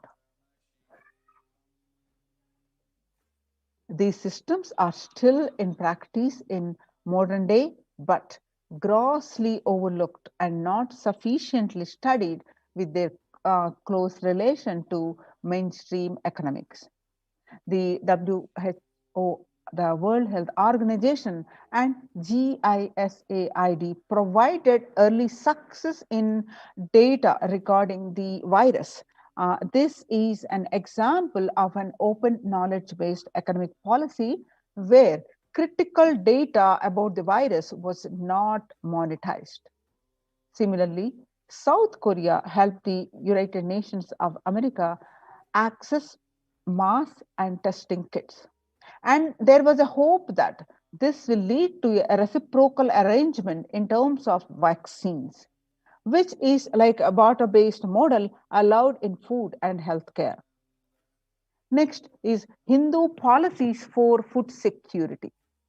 A highly effective concept of ensuring food security in ancient Hindu nations was that of food grain banks. These were prevalent under the 18th century. The elderly in villages would start food grain banks with seed capitals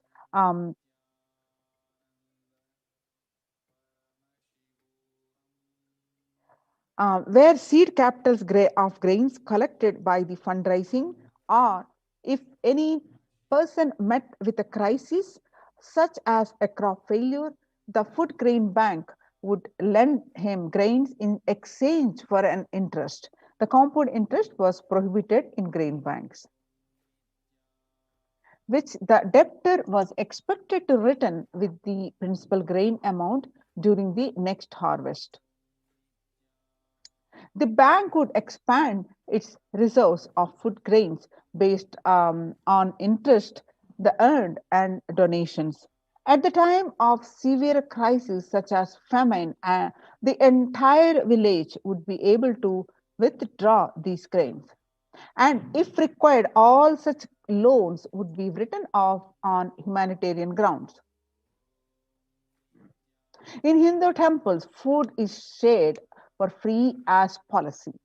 This was the case in both in ancient times and in modern times.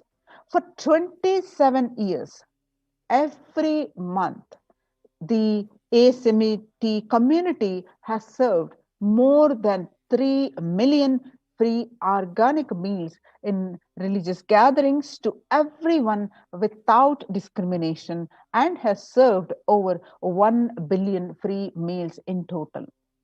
Such private and public efforts are crucial to ease the threats of starvation, which is estimated to hit 1 billion people worldwide.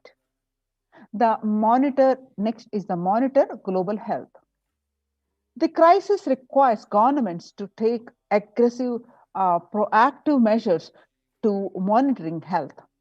Smartphone applications have been used by governments that are based on health code color systems that categorize individuals into 3 color groups based on their health status and travel history, and then determine whether they need to be quarantined. You can see the supporting documentation.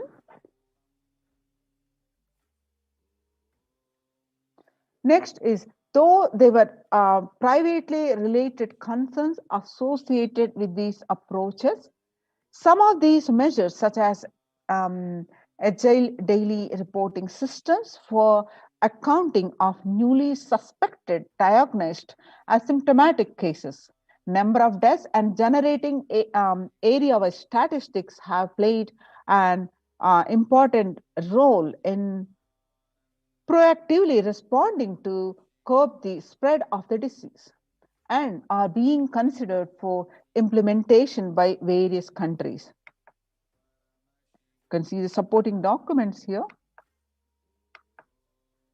Now, next is traditional medicine.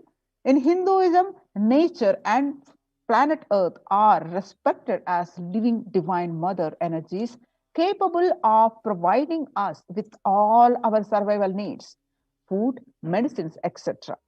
Though traditional medicines such as TCM and Ayurveda are effective in addressing COVID-related issues, and a few years ago, a Nobel Prize was awarded for scientific work based on traditional medicine. The mainstream Western medicine has chosen to characterize Ayurveda as a pseudoscience and TCM as unscientific. Such demeaning of traditional medicine systems have led nations to consider taking defensive unilateral decisions to protect their interest. Outright rejection of traditional medicine is not wise, and such policies should be wise, especially as these medicine systems are time tested and have kept people healthy for several generations. Kailasa Union recommends governments worldwide provide solutions like Kailasa's Hindu medical care, which includes completely free of charge services such as Ayurveda, yoga, Siddha, and Western medicines, and multi-layered quarantine for complementing their ongoing public health efforts. You can see the supporting documents are projected.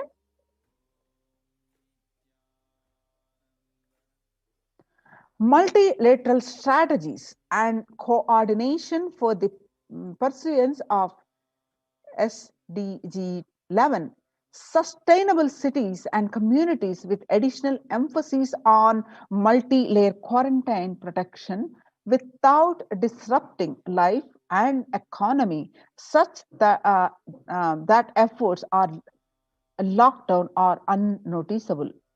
The waiver of patients on extremely essential vaccines and common global funding of vaccines. Everyone should be provided access to traditional healthcare systems free from policies that are prejudicial and discriminatory towards these systems.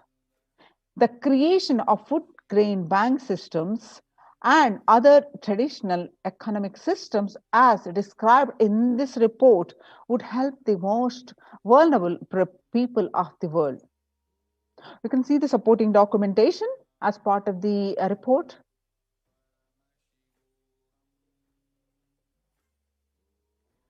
The sovereign order of Kailasa worldwide, inspired and guided by the vision of the Supreme Pontiff of Hinduism to save lives.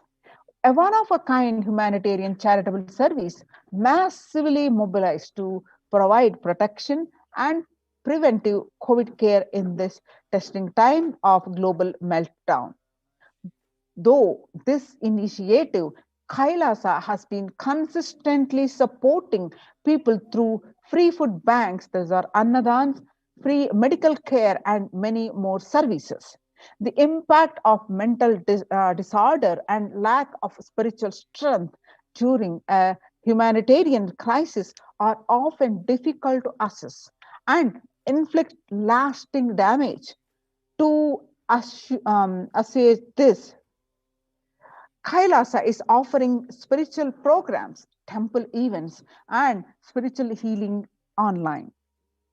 Now, this efforts by the Supreme Pontiff of Hinduism has United Nations recognizes and the Kailasa's report submitted last month has been recognized, highly appreciated a few days ago, the report on COVID-19 and multilateralism. Kailasa's recommendations on COVID-19 and multilateralism to be presented at the United Nations General Assembly and Human Rights Council.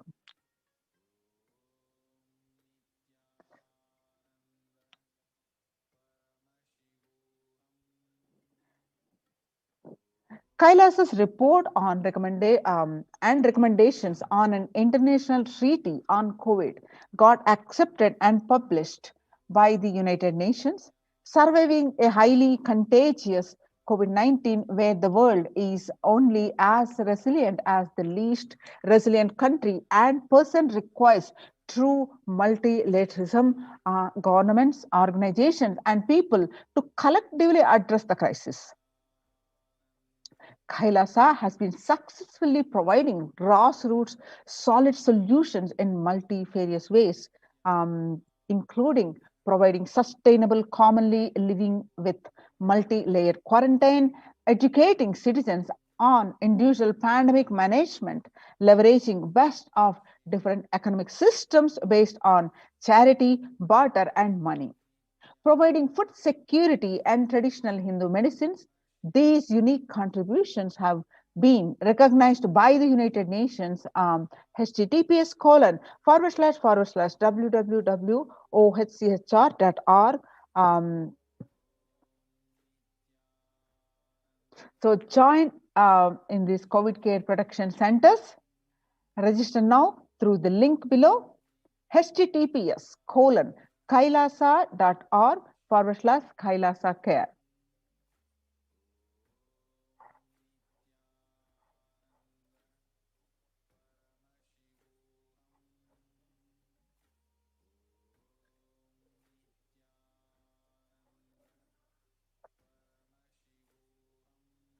Now, we will see the revival of temple sciences and ecosystems, how successfully implemented now. All these are the Kailasa's de facto spiritual embassies, which are highly successful in combating the COVID-19 protection centers. With the grace of Supreme Pontiff of Hinduism, let's continue this. Across the world, the temples are all religious places like mosques, temples, gurudwaras, everything is shut down, closed for devotees in view of the rising in COVID-19 cases. In Maharashtra, the Sai Baba temple administration took a decision after the Maharashtra government recently announced a weekend lockdown and night curfew in the state to control the spread of the coronavirus. On the other hand, Puri Jagannath temple to remain closed for public, keeping in view of the surge of COVID-19 cases in Odisha and also in Puri. The authorities of the temple of Lord Jagannath in Pilgrim town recently. The famous temple is closed for the devotees since May 5th, as a statewide lockdown was imposed by the Odisha government. All religious places closed for public in Bhubaneswar as the city records the highest daily COVID surge, with the Odisha capital Bhubaneswar registering the highest ever single-day spike of 581 new COVID-19 cases. The local municipal authorities recently declared a closure of all religious places like temples, mosques, gurudwaras, and churches for devotees till further orders. In Uttar Pradesh, the major Madura temples ban entry of devotees amidst the COVID-19 surge. Two major temples of Sapta Devalaya, the cluster of 7 temples in Vrindavan, banned the entry of devotees in view of rising COVID-19 cases. On the other hand, Gujarat Somnath temple closed for darshan amidst the COVID-19 surge. In view of a surge in COVID-19 infection, the Somnath Temple Trust has announced that the temple will remain shut for devotees from April 11th till for an indefinite period. On the other side, in South India, Tamil Nadu, the Chola era temple murtis beheaded. A report on June 2021, the murtis of the Chola era temple have been vandalized. In Pudukkottai, Tamil Nadu, a devotee who went to the temple was shocked to find all the murtis in the temple in the beheaded state. He lodged a complaint with the local police later. The Kailasa temple in a village in Pudukkottai is said to belong to the era of Kuluchunga Chola too. With Shiva as the presiding deity, the temple houses the other deities such as Ganesha, Parvati, Muruga, Krishna, and Nandi. All of these murtis were discovered in a beheaded state a few days ago.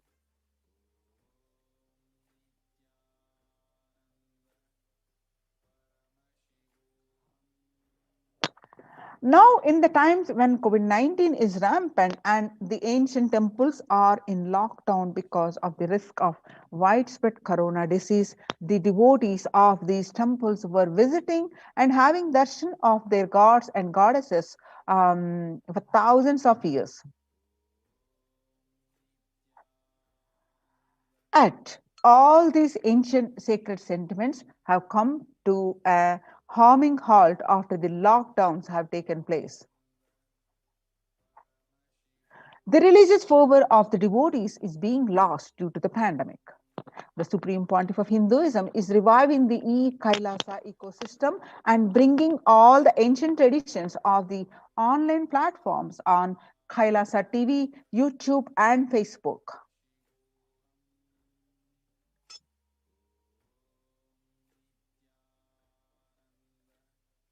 Now, with the blessings of the Supreme Pontiff of Hinduism, let us understand why deity worship. Please understand, deities are not mere idols. They are embodiment of ideals. We do not worship the idols. We worship the ideals presented through the idols. When the divine is present before him in a form that he can see, touch, and relate to, the transmutation becomes an easy and joyful process. Second, deities in a real kshetra are always carved in the form of ancient masters and enlightened beings. Even though no longer in the body, they can be invoked through the name or form they used while in the physical form. When we pray to the deity or chant its name, the corresponding divine vibration is automatically awakened and becomes available to the energy plane to guide and bless us. We mastered the science of bringing the divine to the deities and expressing the divine through the deities. The whole science has been mastered in the Vedic tradition. The revival of temples will be the revival of world peace and world bliss. The revival of temple culture, the deity worship, where people are made to look in. That is where the revival of Sanatan Dharma, the Advaita Satya, is going to happen, says the Supreme Pontiff of Hinduism. The divine has the infinite auspicious qualities, which is called Ananta Kalyana Guna in Sanskrit. For example, Shiva manifested, saved Markandeya from death, and it became an independent deity, Kala Kala. It so happened that Markandeya was supposed to die by age of 16. Knowing this, the parents were completely devastated and always in sorrow. So Markandeya, knowing this, did an intense penance to save his life from the early death. So on the day of his death, the Lord Yama, the Lord of Death, has arrived to take the life of the Markandeya. So when the Lord of Death was about to take his life away, the boy Markandeya hugged the Paramashiva Linga and intensely prayed to Paramashiva. That's when Paramashiva appeared as Kala Kala and saved the life of Markandeya. Not only that, given him the boon of Amaratva, that is the life of eternity, and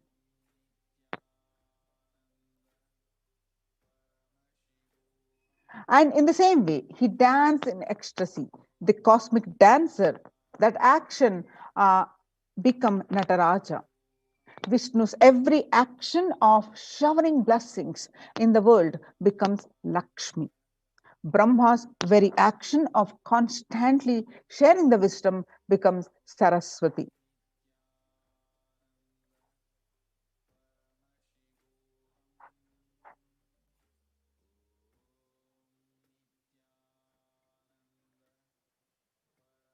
So each of the actions of the ultimate becomes independent intelligence, and deities, whatever you want immediately happens. Whatever result you want worship with rites those divine energies who are the personification of the specific actions. Immediate results are achieved by connecting with these deities. In this world, this can be a powerful method through which you can achieve whatever you want in your life. Join now in Kailasa's COVID care protection centers. Register now through the link below, https://kailasa.org/Kailasa care.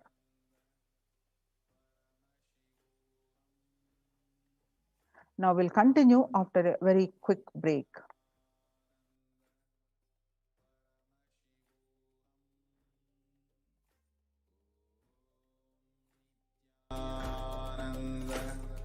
Paramashivoham. Om Nithyananda Paramashivoham.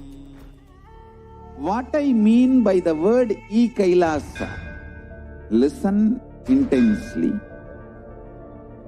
Enlightenment ecosystem, literally enlightenment itself, in your own home, wherever you are.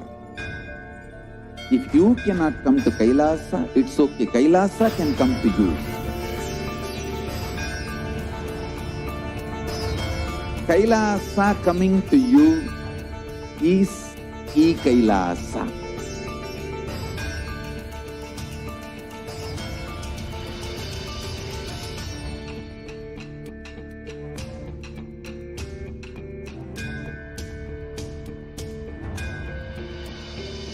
I will revive Hinduism. I am a Hindu revivalist, not by any revolution, but by evolution. Om Nithyananda Paramashivoham.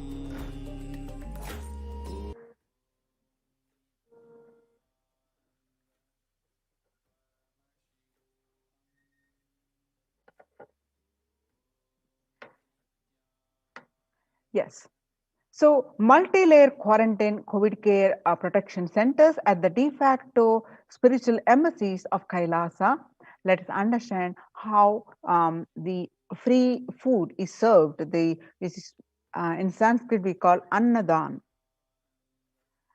With the blessings of the Supreme Pontiff of Hinduism, let us understand the significance and the need of the Annadan. According to the statistics, due to the pandemic, has led to increase in global food insecurity affecting vulnerable households in almost every country. It has exacerbated existing inequalities, pushing millions of people into the vicious cycles of economic stagnation and loss of livelihood and worsening food insecurity. COVID-19 is creating a hunger catastrophe in India. The World Bank estimates that 71 million people will be pushed into extreme poverty across the globe as a result of the pandemic. The World Food Programme estimates that an additional 130 million people could fall into a category of food insecure, over and above 820 million who were classified as such by the 2019 State of Food Insecurity in the World Report. Hunger in plain sight. COVID-19 worsens the plight of food insecurity. More than 50 million people have experienced food insecurity during the pandemic, up from 35 million in 2019, according to the Feeding America nonprofit, the nation's largest domestic hunger relief organization. Child malnutrition and hunger skyrocket in Haiti as COVID-19 infections spike. At least 86,000 children are at risk of developing severe acute child malnutrition this year in Haiti. According to the sources connected to the United Nations Children Fund, The number of children projected to suffer from starvation this year has doubled, and the impoverished nation continues to grapple with extraordinary political and social crises exacerbated by the pandemic. Refugees are paying the highest price in the COVID-19 pandemic. The vulnerable groups such as refugees are paying the highest price in the COVID-19 pandemic.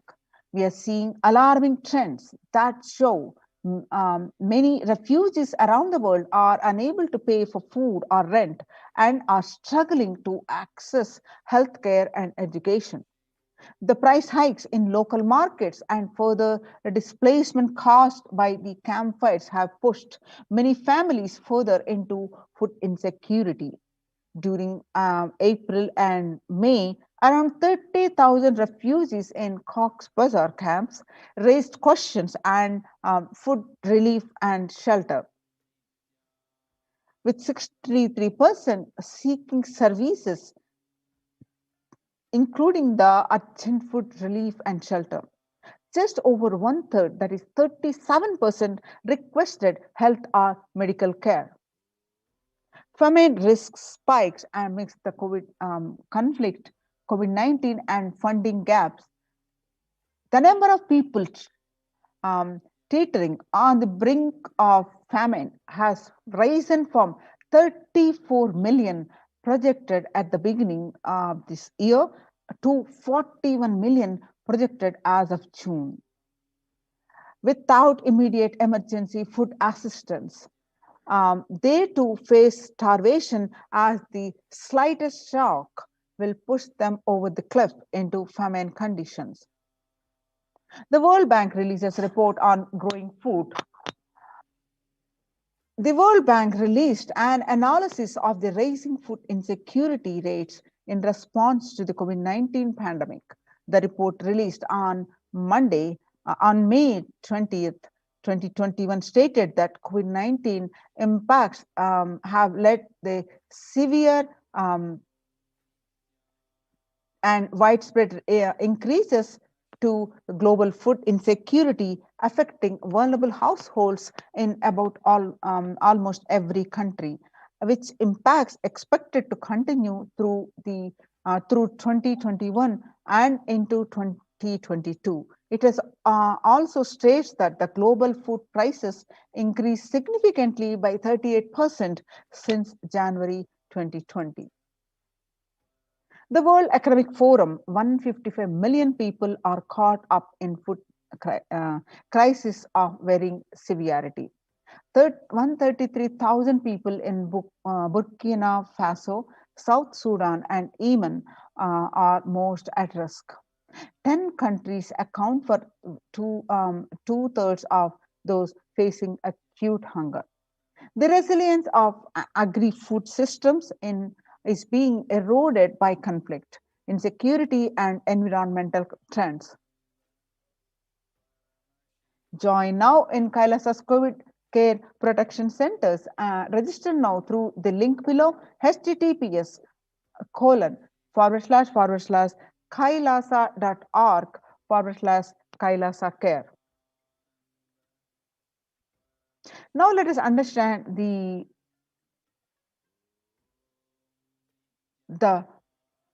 truths about the food revealed by the Supreme Pontiff of Hinduism and in his various satsang. So some of the wonderful, powerful truth about the food, let us understand now.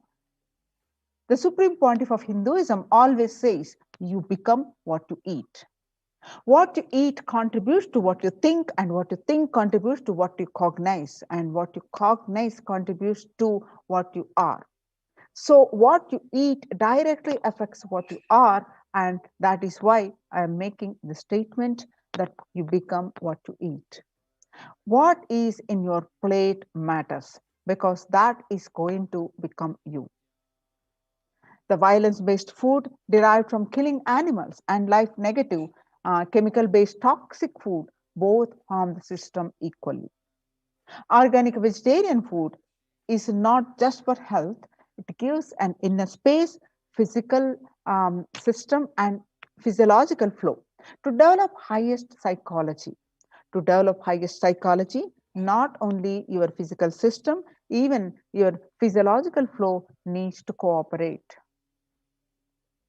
You become what you eat. The brain is constructed for all these higher things.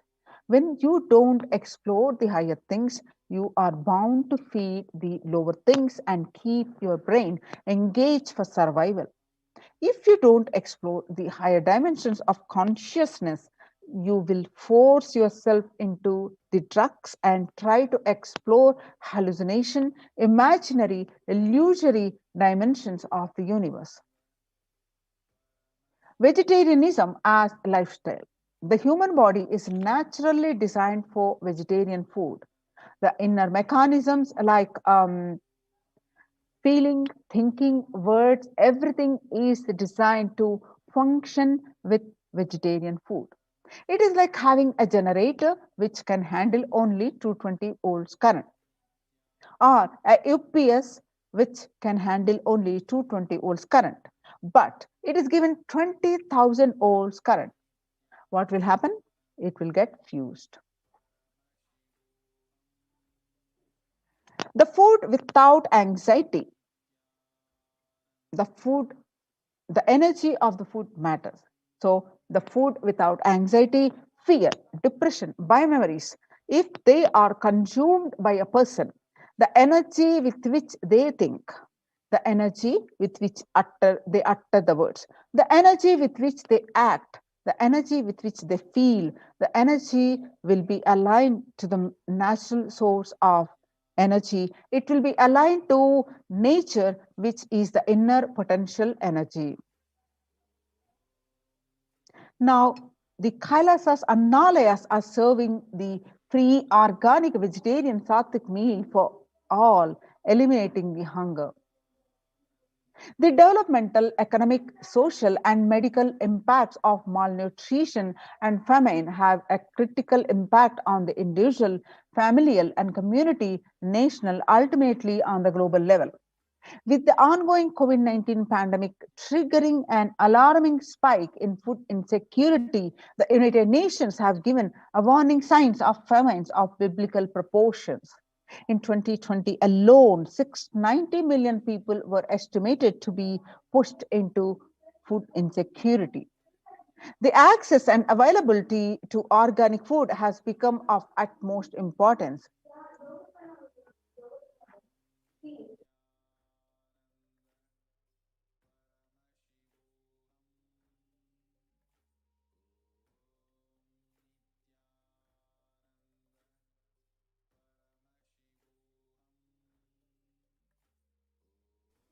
Though Kailasa Department of Agriculture, the Supreme Pontiff of Hinduism, Jagadguru Mahasannidhanam, His Divine Holiness Bhagavan Nithyananda Paramashivam, has committed to the distribution of free organic food to everyone, not just since the beginning of his public life, but from his very upbringing itself.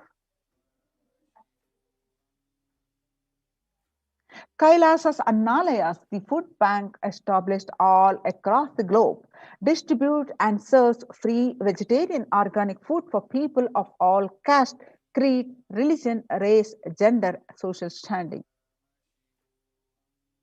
Under the Red Om, providing relief work for natural and man-made calamities, working to eliminate world hunger. We will revive the food supply system of Kailasa. Before you get hungry, food will be ready. Continuous Annadan. I'm not giving any fantasy. It is already becoming a reality. The Supreme Pontiff of Hinduism, Jagadguru Mahasannidhanam, His Divine Holiness Bhagavan Nithyananda Paramashivam, on 17th June 2019. I can see this picture from way back in 22nd November 2002. The pictures show the early days of Kailasa spiritual mission, where the Supreme Pontiff of Hinduism is offering Annadan, providing a free organic vegetarian meal on Kartikeya Deepam, at Tiruvannamalai, South India. In 2013, even with a fractured hand, the Supreme Pontiff of Hinduism engaged in selfless work day and night, inspiring the peacekeepers of sovereign order of Kailasa to engage in selfless service, leading the nation of Kailasa by example. In 2011, the Supreme Pontiff of Hinduism had a multiple compound fracture with the bone protruding out of the skin. In 2013, the two steel implants were fastened in 2011 were removed as the bones had healed completely, and this picture is there right after this surgery.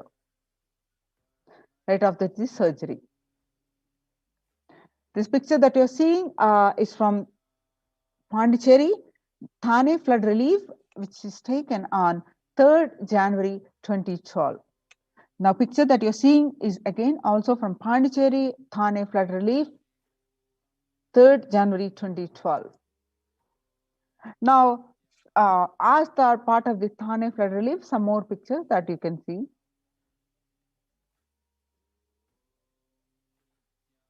9th September 2011, the Nithyananda Annalaya inauguration at Tirunamalai, India, where you see the Supreme Pontiff of Hinduism himself serving the free food to the lakhs of people who were present.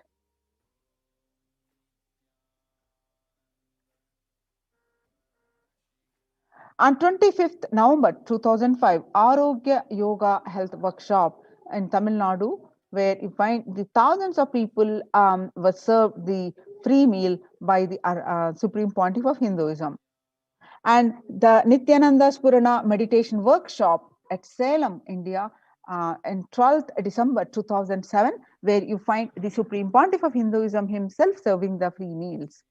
And Nithyananda Spurana Meditation Workshop in Tirunamalai, where you find the Supreme Pontiff of Hinduism serving the free meals. The picture is taken on 20th September 2012.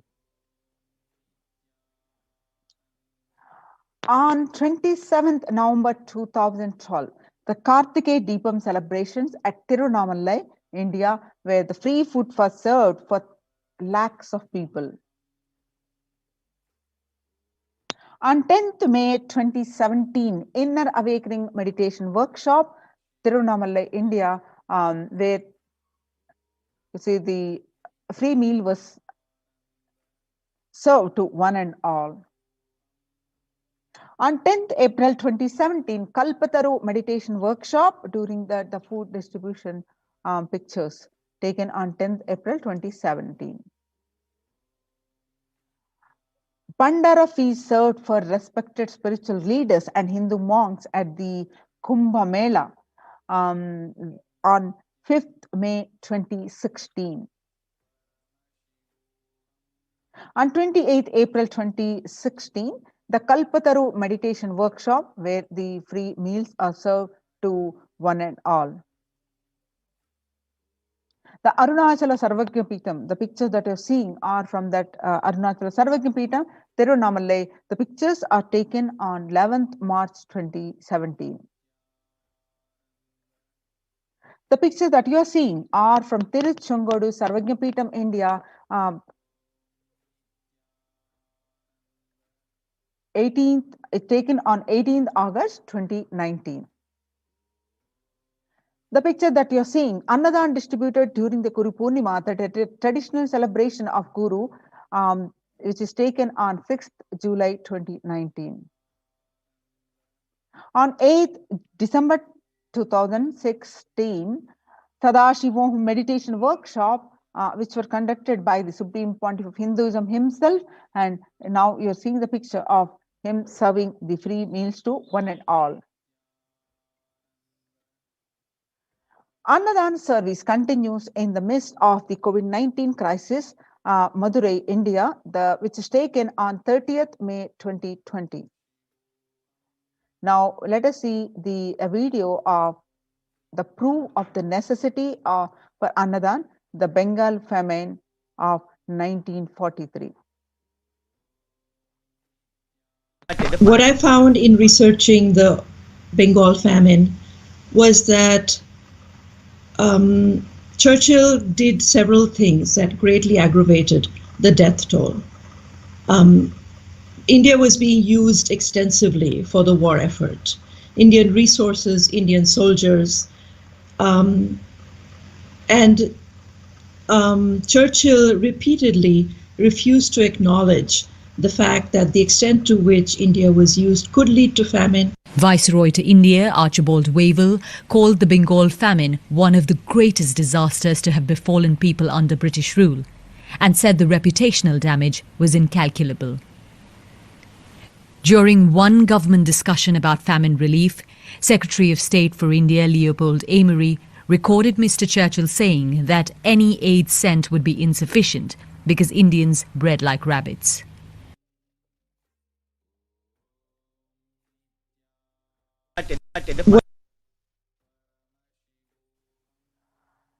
In 1943 and 1944, in the man-made famine of Bengal, as per existing records, 3+ million were murdered. The Prime Minister of the world's biggest empire, controlling 1/3 of the mankind, claimed they could not do anything about it because the people dying of hunger, because Hindus bred like rabbits and the famine was their fault. On the other hand, in 2016 Ujjain Kumbh Mela, the peacekeepers of Kailasa served organic food to over 3+ million peacekeepers of Kailasa under the leadership of the Supreme Pontiff of Hinduism has served more than 1 billion free meals in past 26 years and are determined to end the hunger of poverty in all its forms. Kailasa, with 200 peacekeepers at any given time, can deliver what even one of the biggest countries could not deliver. Kailasa is not driven by the fear or greed. It is an enlightenment-based nation driven by the selfless service.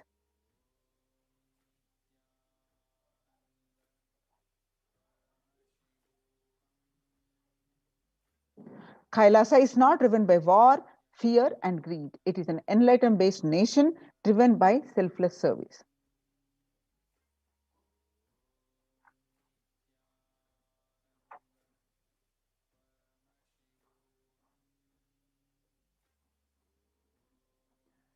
In Vedagamas, the source of Hindu scriptures declares Annam Bahukurvita, which means let us produce food in large quantities. The reference is from Taittiriya Upanishad, chapter 3, verse 9. Through the widespread distribution and promotion of free, healthy, organic food, the Kailasa's global peacekeepers, led by the Supreme Pontiff of Hinduism, serve such that we may achieve food security, improve nutrition, and promote sustainable agriculture globally. Annadan is the vision to end poverty and hunger in all its forms. So join now in COVID care production centers. Register now through the link below, https://kailasa.org/Kailasa care.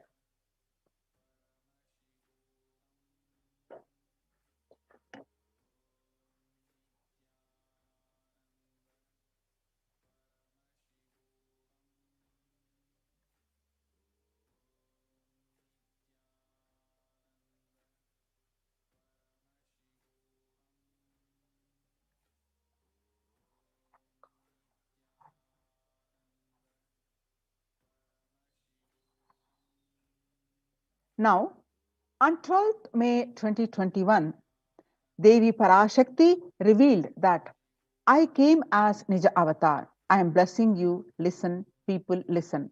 To do good to all of you, I have taken the form of Nithyananda and came down as Nija Avatar. People of India, listen carefully. Listen. Time after time, Bharatam is Jnana Bhumi, where enlightened being comes.